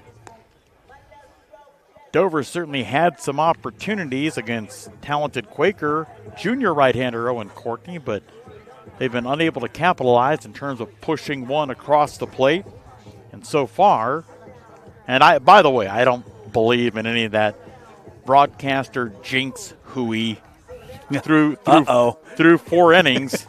Colin Bruno's throwing a no-no for Dover. Yeah, he has been, and Dover at the plate. They've had 3 to the 4 innings. They've had runners in scoring position. They've had a runner on every inning. They just haven't been able to get one across.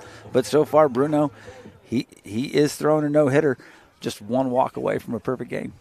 Now batting number 2, Caden Shy, who has singled and moved into scoring position, as Josh was just talking about in both of his at-bats. The leadoff here in the 5th takes a called strike, and while a leadoff hitter is called a leadoff hitter, obviously, because he leads off the top of the lineup, not too many times does a leadoff hitter lead off 3 times in a game. Yeah, he has led off every time that he has been to the plate so far. Courtney's second pitch of the inning, missing outside and low. Count 1 ball and 1 strike. Shy, the center fielder for Jeff Von Reest and company. But if you flip it over to Philly's side, Braylon McBride, he's led off his 2 times at the plate. Wow, that's really odd. That's 5 for 5. The next pitch, missing high, ball 2.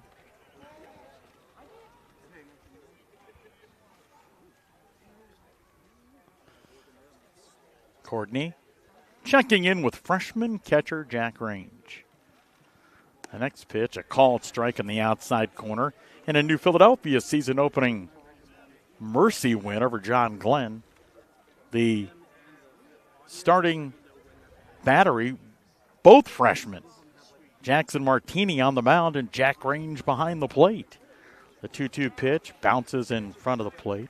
Yeah, that was pretty neat. I was talking to Coach Weitzel on Friday before that game, and he's like, well, we're going to go with 2 freshmen. We're going to see how it goes. And they did a tremendous job.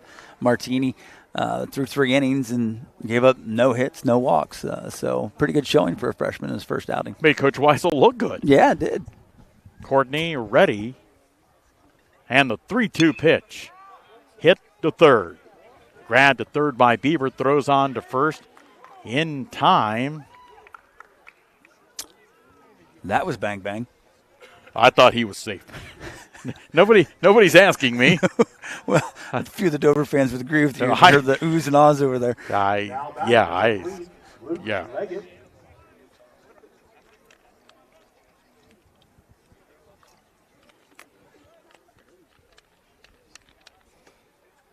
Now to bring Luke Leggett to the plate. Boy, I was really impressed back during basketball season. I got to see the Dover and Quaker boys basketball game at home. The Quakers would win that game, but Luke did a really great job at the backcourt for first-year head coach Matt Bonkennel's team. The 1-0 pitch, called strike on the outside corner. And I was talking, I mentioned his mom earlier, and talking with her yesterday about Luke, and she said, well, Luke's quite different from me in one way. She goes, yeah, I was kind of fiery and really competitive, and sometimes maybe should have said things I shouldn't have said when I was out there. She goes, he's very even-keeled, level-headed, and she goes, she must have got that from my husband because he did not get it from me. Well, it's a good quality trait to have in a baseball player because you fail a lot in baseball. Right. If you can keep it steady, you're usually in good shape. The 1-2 pitch and a swing and a miss. And that's always funny, isn't it, Josh, when you talk about baseball, especially if you put it up on the major league level that so many people are familiar with. You fail 7 out of 10 times at the plate, hit 300 for a career, and you're a Hall of Famer. Yeah, that's one of the things I love most about this sport because it really brings out character in people because it teaches you a lot because you fail way more than you succeed at this game, and the ones that are best at it are still failing 70% of the time. Catcher Hunter Edwards coming to the plate, and Owen Courtney missing off the plate for a ball. Hunter, 2 at-bats so far. He's walked and he struck out. 1-0, Courtney checking in with Jack Range, and the pitch, nice breaking ball and a called strike. A ball, a strike.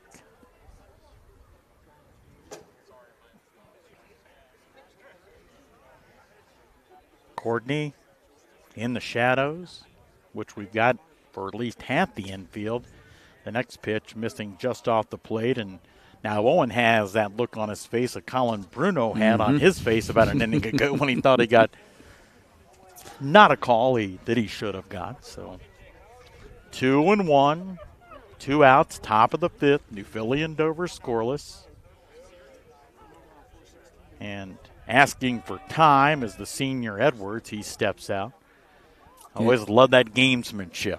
You know, you're talking about the shadows. I remember being on this. It was always difficult before the shadows got to the pitcher's mound because you'd see the pitcher's ball in the light, and then it would disappear in the shadows. It always made it a lot more difficult as a hitter when you would see that change. 2 balls and a strike. The pitch. Missing the zone. 3-1. So you always give the advantage to the pitcher in that situation before the sun just got down far enough where it's all in the shadows and the batters can pick up the ball a little bit easier out of the pitcher's hand. 3-1. Courtney checking once again with Jack Range. The pitch, outside, ball 4. So a 2-out walk for Dover senior catcher Hunter Edwards. Edwards has been on base 2 of his 3 times so far, both via the walk. Yeah, 3-1 count there to Edwards, and Owen was not giving in through a curveball and a mostly fastball, count, but he was not giving in. So head coach Tyler Weisel will come out and have a chat with not only Owen but the entire Quaker infield. Seth Bieber at third, the shortstop Mason Catarina, second baseman Braylon McBride, first baseman Keaton Fossil, and of course the catcher Jack Range. What do you think Coach is saying to him when he goes out there? Number 8, Liam Mack. Well, he could be saying a number of things here. Like, you're in a situation, you're facing a number 4 hitter, okay? So it's a really good hitter in the lineup, but we obviously want to keep the runner close at first, too.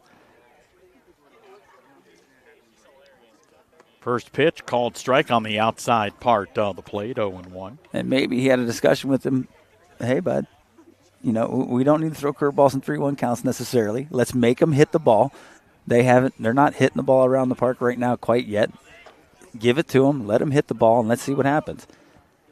Well, he's ahead in the count, the 0-1 pitch, and there's a called strike, too. He also could have been saying you need to work ahead. And if that's what he said, it worked.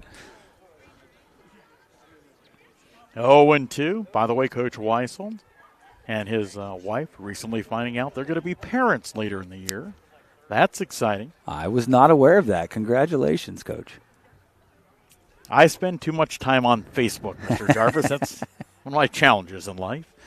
The 0-2 pitch popped up behind home plate. Jack Range has the mask off, and the freshman makes a big grab to end the top of the 5th for Dover. After 4 1/2, it's New Philadelphia and Dover scoreless on the Big Z Sports Network and the sports voice of the Valley. Hi, I'm Zach Motice with the Tuscarawas Insurance Agency. For all your auto, home, farm, and business insurance needs, contact our team at the Tuscarawas Insurance Agency. Or stop in and see us at one of our 3 locations in downtown New Philadelphia, Sugar Creek, or in Strasburg, providing excellent service to the Tuscarawas Valley since 1885. Everyone here at the Tuscarawas Insurance Agency would like to wish all area athletes good luck this season.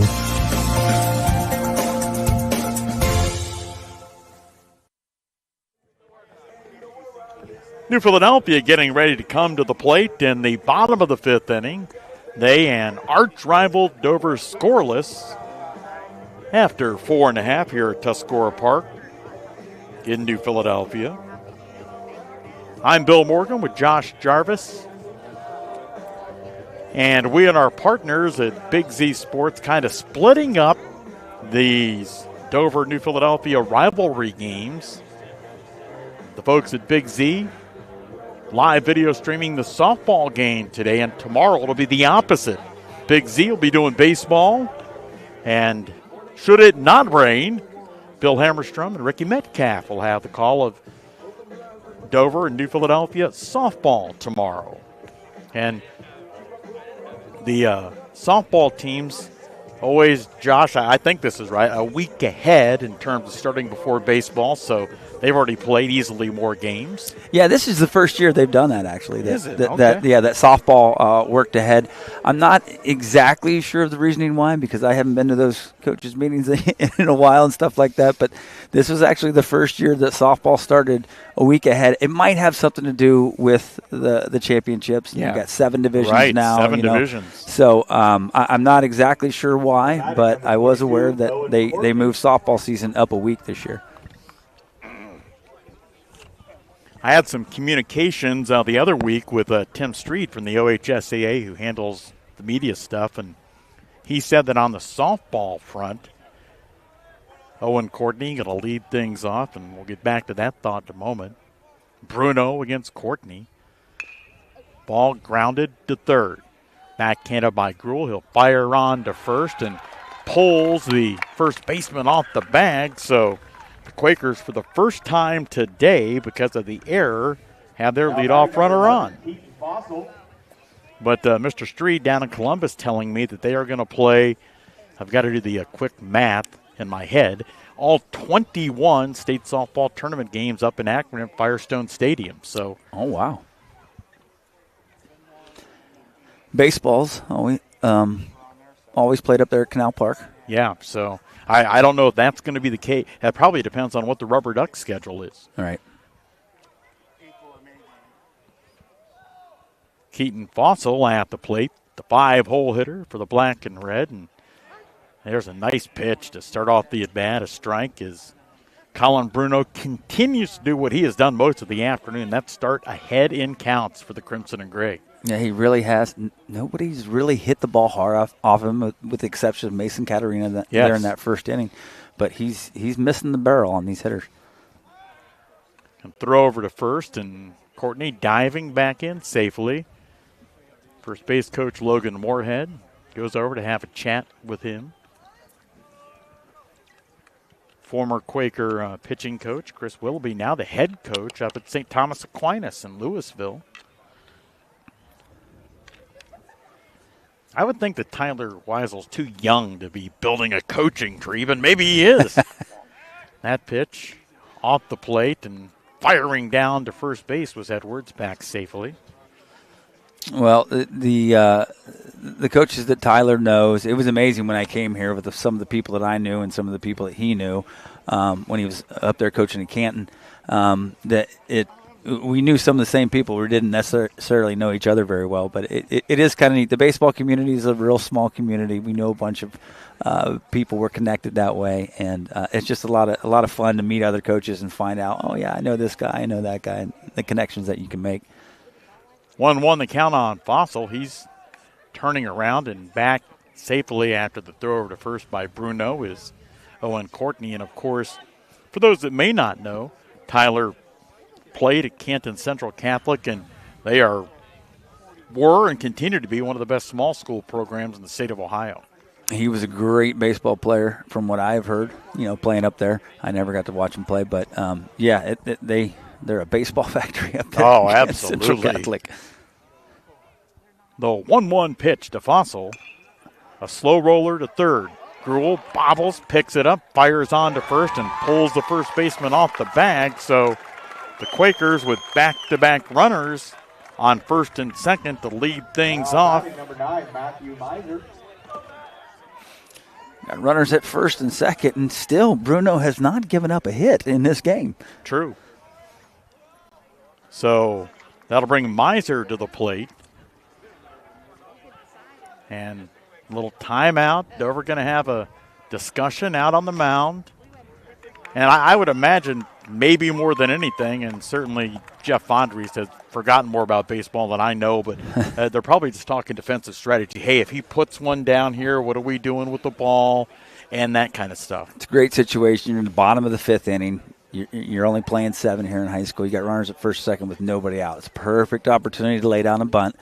As much as that pains Coach Weisel, I know he's not a guy that's real big on bunting, but in a situation like this, it might be a good idea to see if you can't move the runners along and get a runner at third base with less than 2 outs. The meeting on the mound breaks up. The Quaker offensive meeting breaks up with Matthew Miser, the on-deck hitter, Caleb Carruthers, head coach Tyler Weisel, and the base runners, Owen Courtney out at second, Keaton Fossil at first. So pretty good speed on the base path for the Quakers. Mm-hmm. As the first baseman and the third baseman are in, as Miser, the DH, comes to the plate. He is indeed going to show bunt, and that pitch low and outside, and they're going to say he went on the bunt attempt.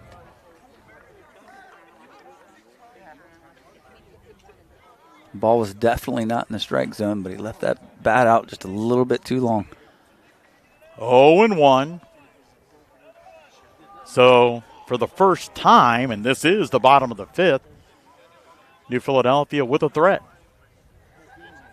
Miser, senior, 6'2", hitting it from the right side of the plate. Again, will show bunt, puts it down nicely in front of the plate. The throw down to third, they're going to say got him at third base.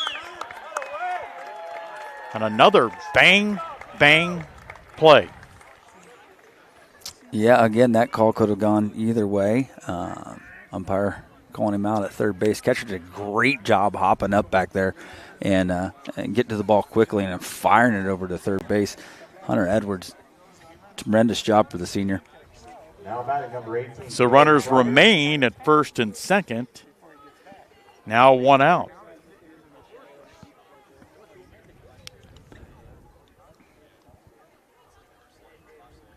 Some problems of the equipment variety with Hunter Edwards. The umpire trying to get that straightened out, and Jeff Fondris helping out. So, oh, that is the new comm system. Oh, interesting. That was malfunctioning. I see. So, high school baseball, I believe it was just this year because they've been doing it in college for a while. Yes. But high school baseball has the comm system now where the coaches can talk to the catcher in between pitch counts, so they don't have to signal pitches in if they're going to call the pitches. That'll bring the 10th grader, Caleb Carruthers, to the plate, trying to give the Quakers a lead. Bottom of the 5th inning, runners at first and second, and Caleb says, I've waited long enough. I'm going to step out for a bit. Keaton Fossil at second, Matthew Miser at first.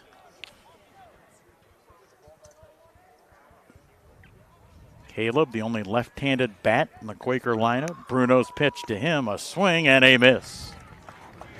Caleb really took a hack at that one. He wanted that pitch. It looked like it was in his spot. Just took his eyes off it a little bit. Want to try and plug one of those gaps here. The field.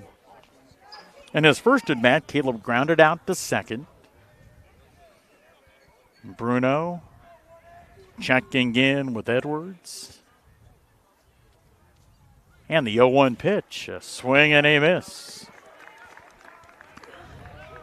Well, we mentioned earlier that when Owen was having some trouble with his control for New Philly, he has battled all afternoon long and not giving up a run. And Colin Bruno, when the first two runners of this inning got on, he's trying to battle out of it. And he's got one out so far and is ahead of Carruthers in the count at 0-2.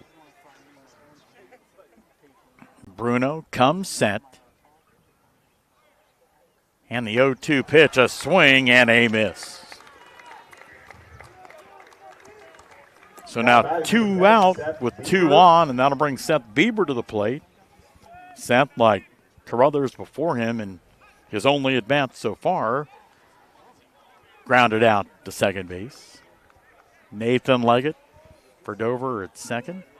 Luke Leggett at short for the Crimson Tornadoes. Bieber trying to do 2-out damage for the home team. Bruno called strike, and something that we haven't seen out of Collins so far because the Quakers haven't had a lot of base runners. He's become a lot more deliberate in terms of, between pitches, time spent, Josh, than he was earlier. Yeah, you can see it seems like he's focusing a little bit more time coming into his stretch, but doing a good job working ahead right now. It's the second batter in a row. The 0-1 pitch to Bieber. And I'm not real sure where that pitch was, but apparently was not in the strike zone. Must have been down. 1-1. I heard because it wasn't in or it wasn't out. I heard a bark from over there in the Dover dugout. I don't think they were in 100% agreement on that. 1 ball, 1 strike. Bruno ready. The pitch, a slow roller, and the throw to first going to be in time after the first baseman gives. Ranged over, got it. Flipped to Bruno, covering the bag as Dover keeps New Philly off the scoreboard in the bottom of the 5th. After 5 complete from Tuscarora Park, New Philadelphia and Dover scoreless on the Big Z Sports Network and the sports voice of the Valley. Subway refreshed their ingredients, then their menu, and now they're slicing their meats fresh. That means fresh sliced turkey, fresh sliced ham, and 2 new Deli Hero subs. Try the Titan Turkey and Grand Slam ham, each piled high with double the cheese and more meat. Order your new Deli Hero sub with freshly sliced deli meats today, and be sure to try all the subs on the refreshed Subway Series menu. Subway's tastiest menu upgrade yet.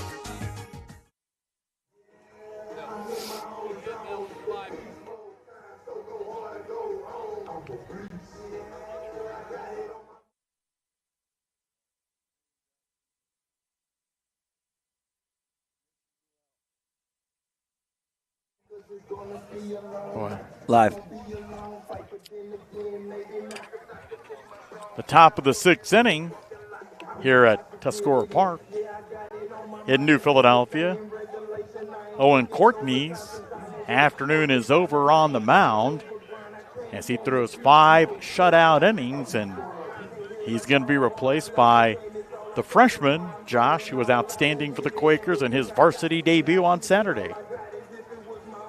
Yeah, this, again, Owen Courtney struggling a little bit on the mound, but he came out of the game. He hasn't given up a run. So he did a good enough job on the mound. I know he's probably going to be disappointed, but he's kept his team in the game. Now we're going to pass it on to the next guy and see if we can't continue this. So Jackson Martini only threw 3 innings on Saturday. Threw very well, we mentioned earlier, and 3 innings, no hits, no walks. So now you get to put the freshman into the fire here in the Dover Philly game, which, again, he's got confidence. He's a good baseball player. We'll see what he has. Mason Gruel to lead things off in the first pitch, low and outside for a ball. Jackson, that long, lanky frame, 6'5", and all of that to be sure. The 1-0 pitch, outside, low. Mason 2 at bats so far. Singleton was left on base and struck out against Owen Courtney. Martini comes set, and the 2-0 pitch, that's low and outside, ball 3.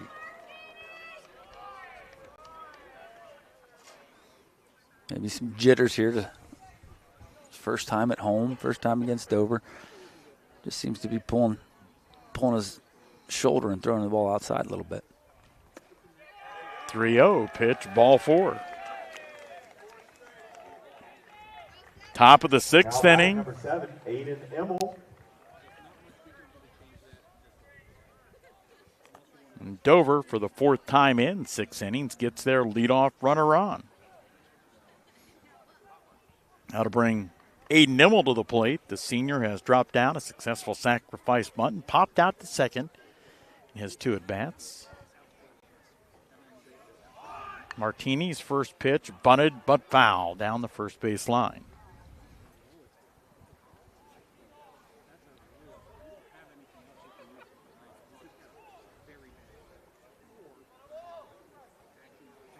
Coach Fondress going through a series of signs, both for his batter and his runner at first. Martini sets the 0-1 pitch. Again, they'll show bunt, and there's a called strike. Throw down to first base. Back easily that time, the base runner. Gruel. Well, got an 0-2 count. I've seen Coach Fondress do this before. He's going to give him the bunt or not. Who knows? But I have seen that out of him before. Jackson Martini comes set. The pitch, a breaking ball and a called strike 3. That was a dandy, a freshman throwing a breaking ball in the Dover Philly game with the score tied in the top of the 6th. And that must have been a real good breaking ball because the batter is jumping. Mason Gruel is jumping out of the box. He thought that was coming at him, and it cut down sharp and in into the zone. Now to bring Brady Gibb, who made a nice play defensively at first, the bottom of the 5th, and that pitch bounces in the dirt, and that's going to allow Mason Gruel to get down to second.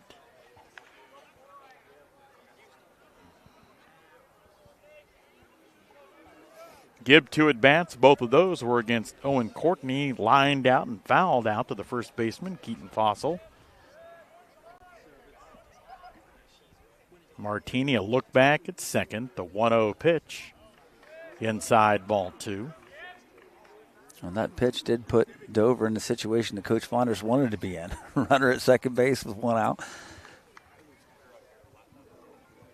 Keaton Fossil coming in from first to talk things over with the freshman. Kind of senior leadership you want to see. He comes in, talks to the 9th grader. For no other reason than to calm him down. Jackson ready with the 2-0 pitch and a called strike. That seems to be the spot right there. I mean, batters aren't swinging at that pitch. The umpire's giving that on the outside corner. If the pitcher can sit there, they could be in good shape. 2 balls and a strike. Give at the plate. Bergeron, the DH, on deck. Martini a long look at second. Now the freshman, and calling for time was Gibb, and he steps out of the box. Brady, like so many of these talented Tornado players, a senior.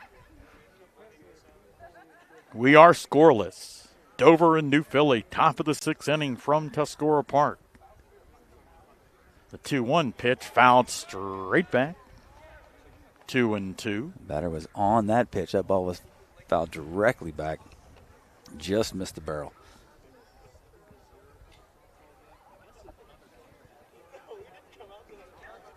Bergeron on deck. Reached on an error in his last at bat and a pinch runner, and they do have the re-entry rule in baseball, so he came back in the DH spot. 2-2. Gibb from the right side of the plate against the right-handed throwing Jackson Martini. The pitch, a breaking ball, and a called strike 3. Second one in a row called strike 3 on a breaking ball. This freshman, he's a decent pitcher. Number 5, Braden Bergeron. I liked watching him play basketball, but it's only been 3 batters. I'm not real sure that basketball is his best sport. Which is no knock on his basketball game at all. Not at all. Now to bring Brady Bergeron to the plate and a strike to him. But 2 back-to-back strikeouts looking like that gives you a lot of confidence as a freshman, and then you can settle down a little bit and say, yeah, I belong here. I can do this.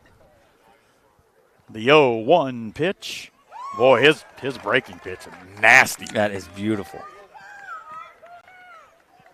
And you see, and a long, long way to go in Jackson's career, but you see seniors who can't throw a breaking ball like that. Absolutely. I've had plenty.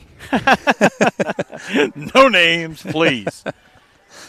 Martini coming, set. Freshman to freshman. Well, and before that happens, Bergeron, only a sophomore. Look at this. Dover, New Philly matchup, scoreless. The pitcher's a freshman, the catcher's a freshman, the batter's a 10th grader. That's great. Martini heading the count, 0-2 the pitch. That's off the plate for a ball. A ball and 2 strikes. Great spot, though, for an 0-2 pitch. Just off the plate. Right, see if he'll chase it. Right, but sophomore at the plate has the discipline to lay off that pitch. And that's why he's in the DH role. The 1-2 pitch, another breaking pitch, and another called strike 3. What a job by Jackson Martini out of the Quakers bullpen. We played 5.5 at Tuscarora Park. It's Dover and New Philadelphia scoreless on the Big Z Sports Network and the sports voice of the Valley. This is Christine from Dover Philly Heating and Cooling, your trained comfort specialist located in downtown Dover. In the dead of winter or the dog days of summer, we're here for you 24/7 with friendly, personal attention and honest, affordable service. And right now, our customers will receive a free duct cleaning with a qualifying system. Call me for details. So if you've been considering installing a new HVAC system, now is the time to act. Call me, Christine, at 330-343-5511. Dover Philly Heating and Cooling, your comfort on call since 1981. We head for the bottom of the 6th inning. Dover and New Philadelphia scoreless coming up after the game today. Josh and I going to name a Subway player of the game thanks to the great Fitzgerald family-owned Subway restaurant. Subway in Dover, New Philly, Sugar Creek, Strasburg. They're all across the area. Subway, find your fresh. As the Quakers come to the plate in the bottom of the 6th inning, it'll be 9-1-2 in Tyler Weisel's order. Max Steele, who walked in his first at-bat. Then it's Braylon McBride and Mason Caterina, and the Quakers are hoping for more. Dover's hoping for no more.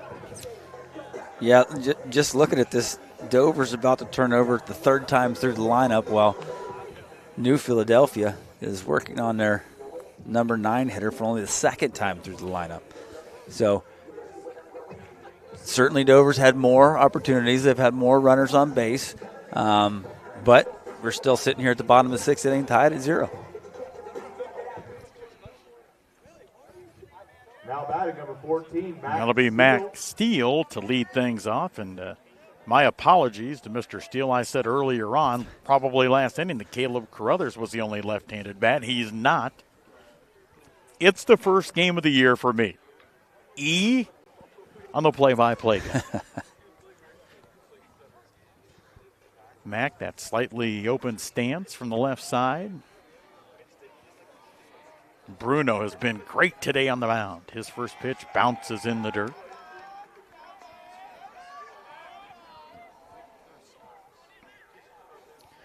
I have a pitch count rules question for you after he throws his next pitch. Now, he's taking enough time I can ask you now, I suppose. Is there a limit on how many pitches a starting pitcher can throw in a game? At any point in time, do you have to pull him out? No, there is not. That's the short answer. The 1-0 pitch, a called strike, 1-1.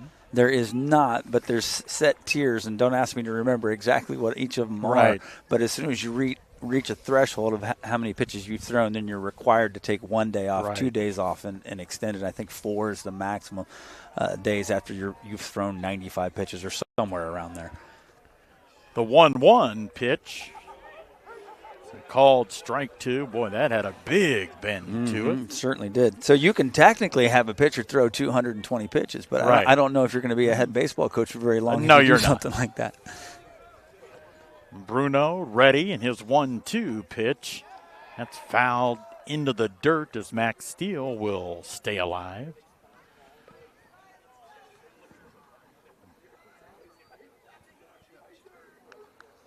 Umpire walking out to talk to the pitcher. See, the umpires like to take care of the catchers. That catcher took one off the toe there a little bit. I think the he did off the right foot, yes. Yeah, I got you. You just relax a little bit, and then he'll come back and dust the plate off and say, you okay, we good? And so as a catcher, when you get that from an umpire takes one in the chest protector or something like that, you got to reciprocate that. Yes. You got to walk out, talk to your pitcher, and make a good combination back there. Says the former catcher. The 1-2 pitch. Fouled straight to the netting as Steele battling against Bruno. Senior against senior. Philly against Dover. Scoreless, bottom of the 6th inning.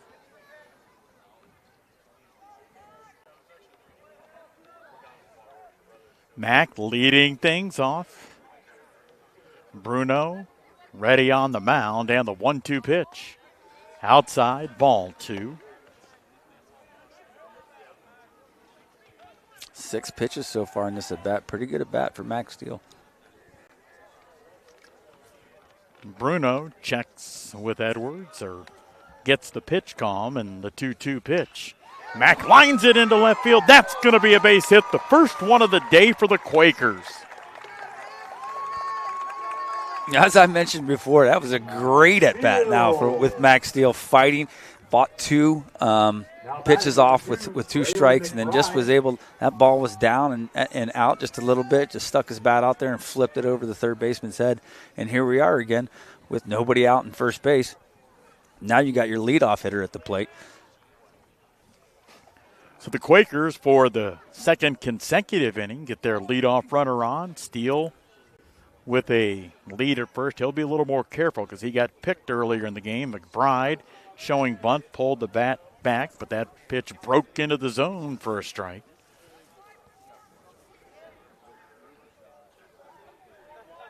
Former coach Jarvis, harder to bunt a breaking ball or no?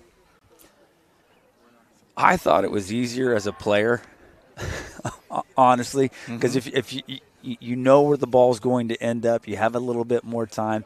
But I can tell you, I've had plenty of kids that really struggle with bunting that curveball because knowing it's going to break. So again, I think it's up to individuals. Whenever I had to bunt, I preferred the curveball. The 0-1 pitch, trying to bunt it and punting it foul, strike. 0-2 on Braylon McBride. Braylon, his third at bat and third go around with Colin Bruno. Struck out looking, and his first at bat flew out to left field in at bat number 2.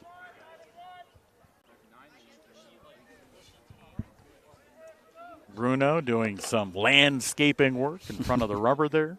Something he cannot do at home. No. It's all turf.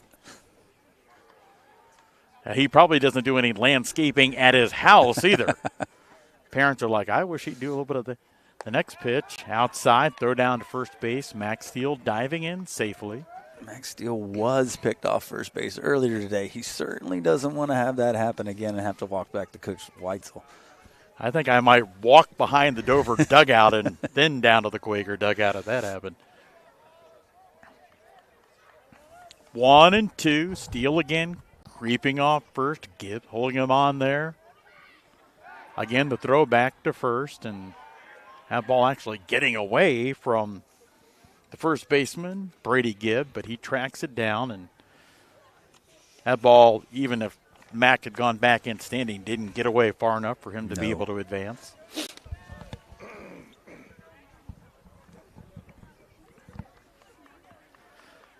Mack, that lanky frame, creeping off first. Almost to that cut in the grass. The next pitch, a slow roller to short. Leggett has it, drops it. Throw to first, not in time, and that error allows Steele to get to second. McBride to reach first. And now batting number 4, Mason Quakers, Catarina. like last inning, runners at first and second and nobody out. Again, similar situation as last inning. They were in this. Dover was in this situation because of errors. Now here they are again with 2 runners on and nobody out. Coach Weitzel talking to Mason Catarina. See, number 2 hitter. Usually your number 2 hitter is a decent bunter. So I would not be shocked at all if he tries to lay one down, especially because you got Carson Long coming up, who has 2 home runs on the season so far, and Owen Courtney, who has 1 home run on the season so far. First and second, nobody out. Bottom of the 6th inning. This game scoreless between Dover and New Philly. Catarina, right-handed hitting. Shortstop Hill show bunt. Puts down a very good bunt, and that's probably going to be a base hit. It is perfectly placed, and now the Quakers have the bases loaded as Steele goes to third. McBride to second. And this is where I defer to your expertise. Does that count as a sacrifice or a base hit? That's a base hit. Okay. That is a base hit. And really, it was a mental error because in that situation, just like they were in the last situation, when the catcher came up and threw to third in that last inning, the third baseman is staying at third. The pitcher is responsible for third base on that bunt. And after the ball was bunted, he did not get to his position quickly enough. I don't know if it was miscommunication or he just forgot, but left the third base side wide open. Bases loaded with Quakers. The Dover infield comes in, but we are still scoreless. Nobody out. Bottom of the 6th inning. 3-hole hitter Carson Long at the plate, and that pitch bounces in the dirt, and certainly a good job by Hunter Edwards of keeping that in front of him. Yeah, if they didn't count bunts as hits, then my batting average in high school and college would have been about 100 points less because I was not a guy that was going gap to gap or hitting them out of the park. I laid them down whenever I needed to. I was able to get on base a few times because of it. 1-0 on Carson. He has grounded out and popped out. I would love to see the analytics of how successful a drawn-in infield is. Well, you're taking a chance. You create a lot of holes when you do bring in the infield. That's what I've always thought. There's the ball hit hard to third. Nice play by Gruel. He bobbles it, throws home in time to get the sliding. Max Steele, 1 out, but the bases still loaded. But then when you do get one hit right at you, you're able to get that out at the plate. And this is why I'm an announcer, not a baseball coach. Well, you're taking a chance. Like you're taking a chance when you're bringing that infield in because you are creating a lot of holes. But you're, like I said, you're able to get that lead runner. And in the bottom of the 6th inning, if Philly gets a run here, Dover's only got 1 more at bat. Sure. So you take that chance as a coach and say, hey, let's bring the infield in. We're going to cut the runner off. In some situations, you might actually move middle infield back if you're comfortable turning a double play right here, but he's still got him in. Now Owen Courtney coming to the plate. Swings and misses at a nice breaking ball from Bruno. It's the 3rd time in a row Owen has seen a curveball to start the at-bat. I think he's going to see a lot of those this year. Yeah, as good as he hits and as hard as he hits the baseball, he may not see a lot of fastballs. Mm-hmm. Bruno leaning in, ready. Bases loaded with Quakers, but we are scoreless. The 0-1 pitch A slow roller, backhanded by Leggett. He's going to throw to third in time, but the Quakers get the run across. McBride scores. Now they called him safe at third. They did call him safe because it looked like the third baseman stepped off of the bag right before the ball got to him and then tried to lay down the tag. All he had to do was stand there and catch the ball with his foot on the bag, and that's what Coach Fonders is going out to talk to him. We'll see what obviously we won't find out what the umpire says, but from my vantage point, it looked like he might have taken his foot off of the bag to catch the ball and make the tag. So Owen Courtney reaches. He gets the RBI. McBride scores, still only one out. 1-0 Quakers. And that'll bring Keaton Fossil to the plate.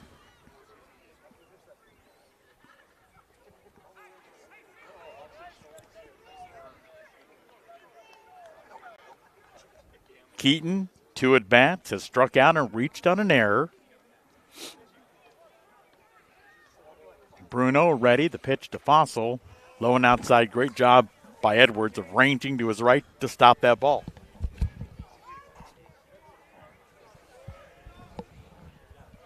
Infield still in here for Dover.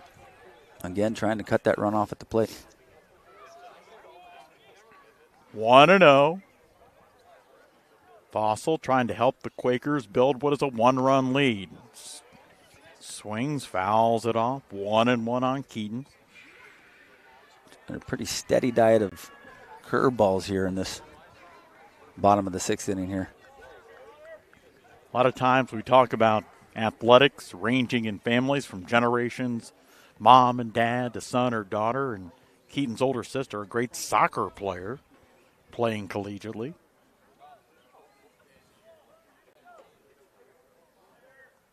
One and one. Bruno ready, and he becomes a lot more deliberate with runners on base. That pitch missing, 2-1. Certainly Colin could be getting a little bit tired out there. As many pitches as he's thrown. We're in the bottom of the 6th inning. The Quakers having scored 1 in the 6th, trying to add more. Yeah, this early in the season, too, your arm's not quite in the shape that it needs to be able to go this deep in a game. But he has not faced that many batters, and he hasn't thrown a lot of pitches. But certainly in the 6th inning, he's got to be getting up there. The next pitch, well, apparently it was a little bit high. 2-1. The reaction from the Dover infielders seemed. I mean, it seems to be, and it's going to, I guess, sound like a criticism of the umpire, but it's not. It seems like you've been getting a lot of high strike calls throughout the afternoon, but didn't get one there. Mm-hmm. So it's 3-1. The next pitch, high, ball 4, and that walks a run in. So Mason Catarina scores. Carson Long goes to third. Owen Courtney goes to second, and Fossil to first on a bases loaded RBI walk. Now batting number 9, Matthew Miser. That'll bring Matthew Miser to the plate. New Philadelphia's got 2 runs across and only 1 hit on the day. And that was Max Steele leading the inning off. It's a fly ball into center field. Shy backpedaling. He'll make the catch. Tagging. And scoring. And now the throw to third gets away and scoring on a throw to the. Oh, they say they got him at the plate. Wow, a bang, bang play at the plate as Owen Courtney is tagged out. However, the Quakers score on the sacrifice fly as Carson Long comes in. But the Quakers plate 3 in the bottom of the 6th inning. Can the Crimson Tornadoes rally? We'll find out after we take a timeout on the Big Z Sports Network and the Sports Voice of the Valley.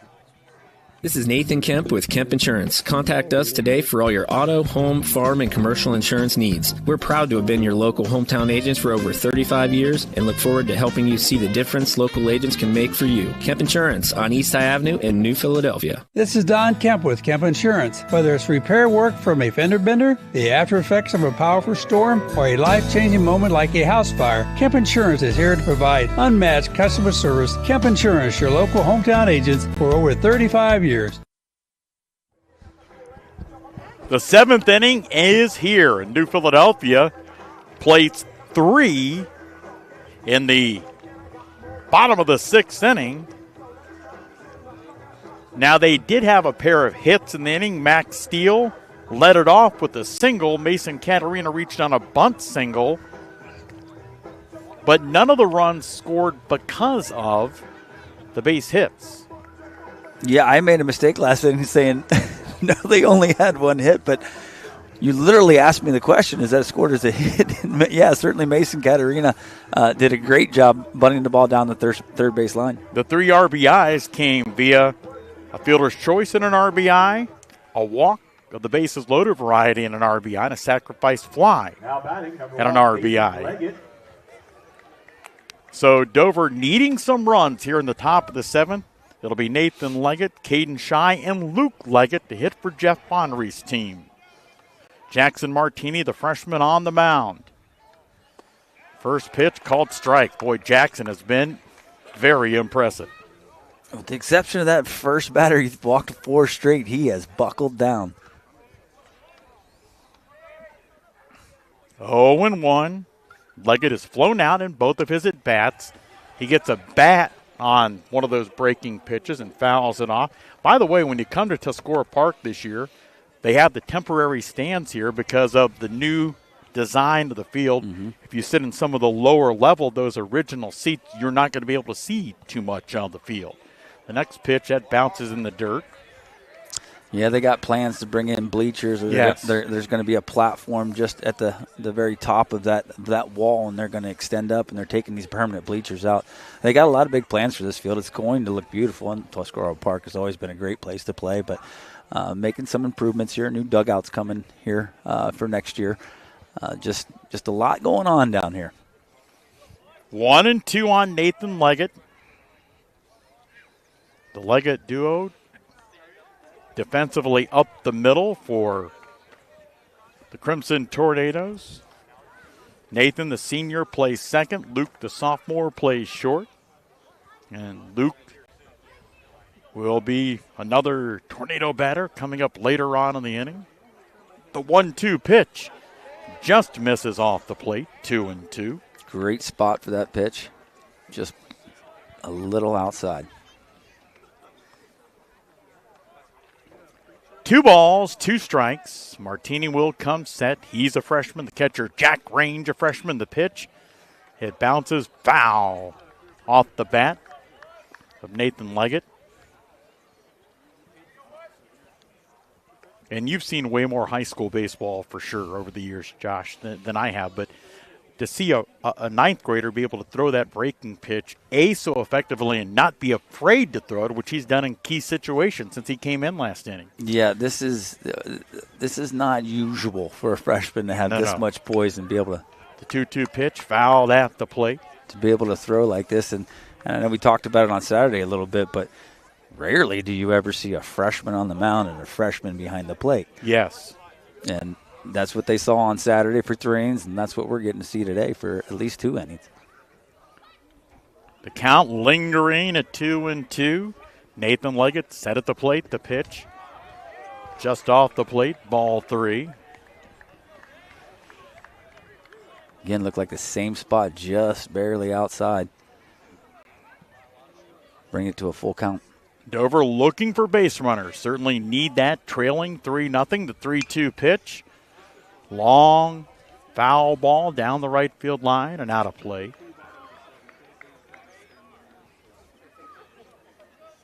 Well, as that sun begins to set here in beautiful Tuscarora Park, it seems a shade more frigid than it did when this game began at 5. A little bit. Yes, it does. And if it sounds like I'm crying, yes, I am. 3-2 pitch, ball 4. So great at bat for Nathan Leggett as he works a walk. And that's how last inning started when Martini came out of the Quaker bullpen with a walk. Then he struck out 3 straight. And if you're Dover, not only did he get the leadoff runner on, but back to the top of your lineup. Caden Shy, 2 for 3 today.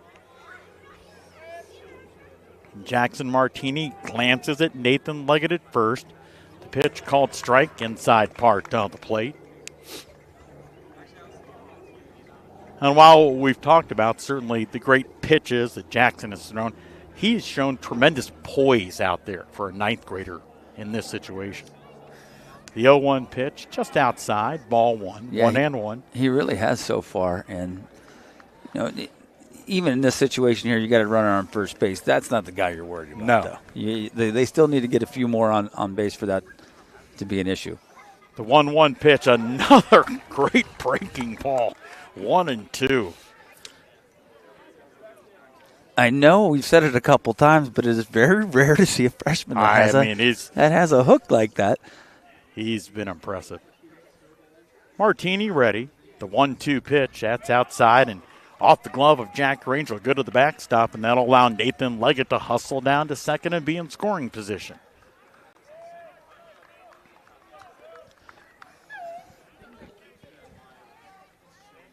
Well, Jack looks a little upset with himself. He's got that glove hand on his hip as he comes back behind the plate, feeling like he should have stopped that one. 2 balls, 2 strikes on the senior Caden Shy. Martini ready. And his 2-2 pitch. Line drive into center field. That's going to fall in for a base hit. That should be a Dover run. Well, they will stop at third base. Yeah. The lead runner the lead runner Nathan Leggett. And he had to hold up to make sure that ball was going to fall in. Well, Coach Fondress knowing the situation and knowing that he's got to get 2 other guys across the plate here in this inning, the runner at third base, there's no reason to take a risk there to try to beat a throw. So he's just going to leave him there. They're in a good situation. Runners at first and third right now with nobody out. 2, 3, 4 hitters coming to the plate. So Tyler Weitzel decides to call time, and he's just going out and telling his pitcher, "You're good. We got this. Defense is going to play behind you. You're throwing well. Just keep going." If you're just joining us, nobody had scored in this game until the bottom of the 6th inning. New Philly plated 3 runs. Dover has yet to score, but they are threatening in the top of the 7th. Runners at the corners, nobody out. And the second Leggett brother in the inning to come to the plate, shortstop Luke Leggett. Luke today, 0 for 3, has struck out a couple of times and flown out to left field on a play that Carson Long made a nice play on in left center. Luke had a couple of base hits. And Martini's first pitch to him, a called strike. And, Josh, you were talking about, hey, if you're New Philly, you don't worry too much, even though he's now at third and Nathan Leggett. But that sounds like something that's easier to say than it is to do. Yeah, especially if you're new to this. You're new to varsity, high school varsity baseball. But, truly, you got to try to convey to them, we got a comfortable lead, but we need to buckle down and we need to make sure we're throwing strikes and get some outs. The 1-1 pitch, and that time he didn't have the breaking pitch. He came with a gas, and Luke Leggett, unable to catch up to it, now finds himself, does the 10th grader, down on the count, 1-2. Jackson coming set with tornado runners at the corner of the pitch. Off of Range's glove, trying to hustle down from third, and the throw to the plate not going to be in time, and nobody covering third, and rounding second, thinking about going to third, but then holding up Caden Shy. So now it's 3-1 as Dover scores. Yeah, again, that ball just going off Jack Range's glove. Not able to get the glove over there quick enough to get a good hold on it. Well, and we saw 3 Quaker runs score in the 6th, now 1 from Dover in the 7th, and none of those came via an RBI base hit. No. Unusual to be sure. The 2-2 pitch from Martini Fouled off the netting behind home plate. Count will stay at 2-2. Leggett battling. Hunter Edwards on deck. Liam Mast in the hole. 2, 3, and 4 in the Crimson Tornado lineup. As the Dover Lady Tornadoes are coming down off the hill. That game must have ended. See if we can't get a score on that. That ball grounded, foul down the third base line. You're connected. Come on. I'm working on it. The count stays at 2-2. Luke Leggett stepping out of the box, looking down to veteran head coach Jeff Fondries. Martini ready, glances back at Shy at second. The 2-2 pitch, a swing and a miss. There it is again, that curveball wreaking havoc. First out of the inning, I just got word. I asked the head football coach, I said, how'd it go up there? And he gave me a look and said, not good. So Dover came away with the win. I don't know what the score was up there on the hill.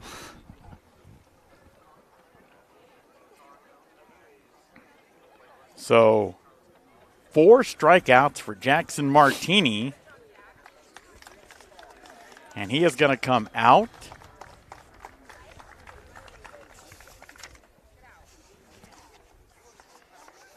Kane Ottie's coming in, but whether or not he's going to pitch, I don't know. That may be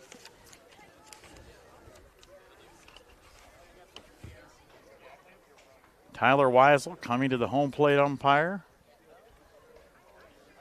to talk about changes he's making. Looked like Braylon McBride on the hill there as Kane Oddie moves into second base. So it's 3-1, New Philadelphia leading Dover. And we're going to take a 30-second timeout, come back with more in the top of the 7th. It's a great battle, Dover and New Philadelphia. The Quakers leading 3-1 on the Sports Voice of the Valley. Family owned and operated for more than 50 years, Dover Brake specializes in sales and service of everything involving automotive and heavy-duty brakes, along with a vast selection of truck parts and accessories. They also offer alignment, custom U-bolt bending, industrial sandblasting, bonding, and more. And now, you can find the parts you're searching for with a complete in-store inventory updated regularly at DoverBrakeInc.com. Safely shop and pay online and have your purchase delivered, or pick it up at Dover Brake, Route 250 in Strasburg, online at DoverBrakeInc.com. Top of the 7th inning, New Philly leading Dover 3-1. All 4 runs combined between these two teams have come in the last inning. The Quakers 3 in the bottom of the 6th, Dover 1 here in the top of the 7th. And Braylon McBride on to try and finish the game for New Philadelphia. The third Quaker pitcher of the afternoon. He's got to cut through the 3 and 4 hitters, the heart of the lineup. And actually, it looks like they're putting him on first base. They're putting Hunter Edwards on first base, which means he's going to face Liam Mast, the number 4 hitter. So the intentional walk, very interesting from a strategy perspective. You put the tying run on base and then bring the go-ahead run to the plate. McBride's first pitch. Inside for a ball. Well, he certainly has confidence in his pitcher here to be able to throw strikes and have the batter put the ball in play. You are set up for a double play situation. Edwards at first, Shy at second. The 1-0 pitch from McBride, a called strike. Braylon, a junior.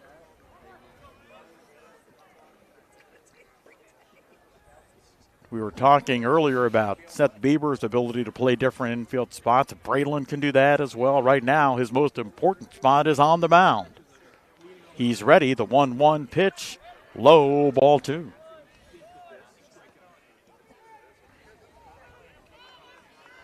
So, for Dover, they've got the tying run at first and Hunter Edwards. They've scored 1, top of the 7th. McBride checking on Shy, the runner at second. The 2-1 pitch. There's a long fly ball to left field, but not long enough. Carson Long backpedals, makes the catch. And the throw to third, not in time. So now 2 outs. Shy tags up and goes to third. Edwards has to remain at first, and that'll bring Mason Gruel to the plate. Number 22, Mason That Gruel. ball was hit well. Long just had to take a few steps backwards because it was hit right in his position, just a little bit behind him, and he was able to make a easy catch there. But that ball was hit well. Well, I think both Tornado and Quaker fans, when that ball left the bat, they thought, uh-oh. Yeah. For different reasons. So Mason today 1 for 2 with a walk, and that pitch inside, and that allows the go-ahead run to move into scoring position. As Edwards. Tying run. My apologies. Shy at third. Edwards at second, 1-0. McBride ready. And that 1-0 pitch grounded to third, off the glove, and the throw to first base is not going to be in time. Well, both these teams, to be quite honest, have had fielding challenges at different points in time through the game. Yeah, they really had today. I'm counting a few different defensive errors here for both Dover and New Philadelphia. And as we were mentioning, as coming to the plate, Aiden Immel, the score 3-2. McBride's pitch to him, a called strike at the letters. All 5 of these runs, none of them have scored via an RBI base hit. No, they have not. I mean, the chances of that in a Quaker-Dover battle, not at all likely. The 0-1 pitch stayed inside, 1-1. Immel has had 3 at-bats, a strikeout, a pop-out, and a very successful sacrifice bunt. 1-1, McBride ready, the pitch, a called strike, 1-2. So Dover down to their final strike. But this has been a wild and woolly bottom of the 6th and top of the 7th. Quakers leading by 1. Tying run out at second base. The 1-2 pitch hit foul on the ground past Coach Fondries, as the count will stay at 1-2. Immel with a base hit out of the infield will tie the game. McBride checking in with the freshman catcher, Jack Range. And the 1-2 pitch, and he hit him. We told you it had been a wild and woolly 6th and 7th. Edwards will go to third. Gruel will go to second. And Immel to first. And now you have the go-ahead run at second base. That'll bring Brady Gibb to the plate.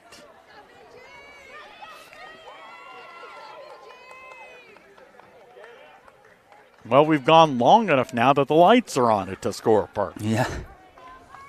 McBride, the pitcher, trying to get out of a wild 7th inning. There's a called strike.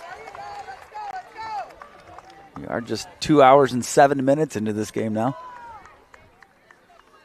3-2, Quakers up by 1.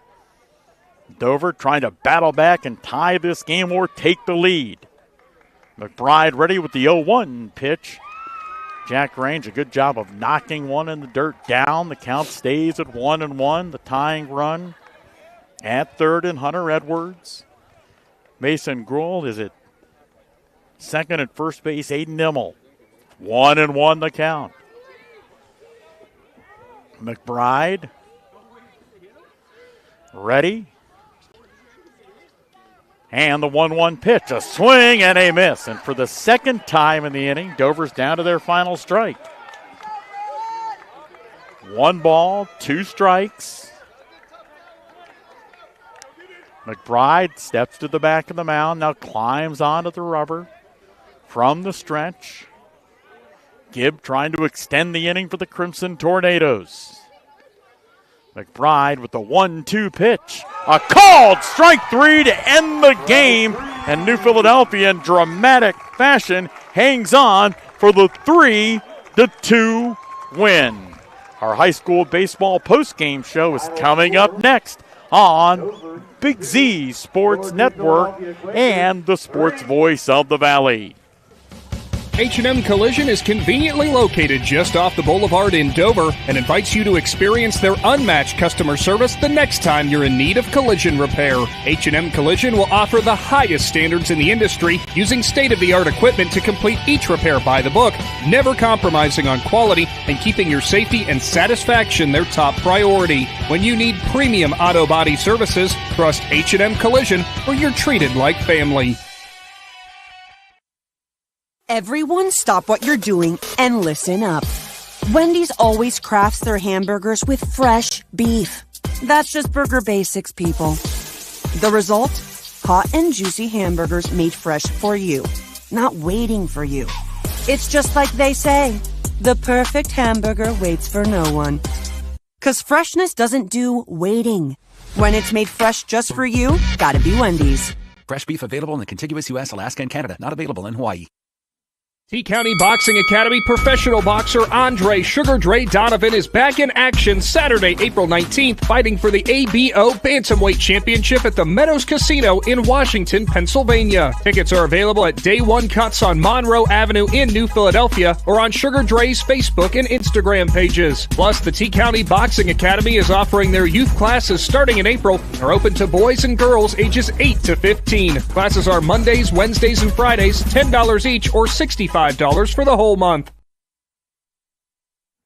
The New Philadelphia Quakers winning 3-2 over Dover. And a lot of times when you're talking about broadcasters or sports writers or whatever, Josh, they'll say in dramatic fashion. That game was in dramatic fashion. A scoreless affair for 5.5 innings. The Quakers plate 3 in the bottom of the 6th inning. Dover in never say die fashion gets 2 in the top of the 7th, loads the bases, but then the Quakers hang on for the win. Yeah, not much, actually nothing getting across the plate the first 5 innings. Then you do to get the 3 runs, and Dover comes up with the 2, and like you said, plating all 5 of those runs without actually getting a base hit to bring those runs in, but it was it's certainly in dramatic fashion when you have the bases loaded.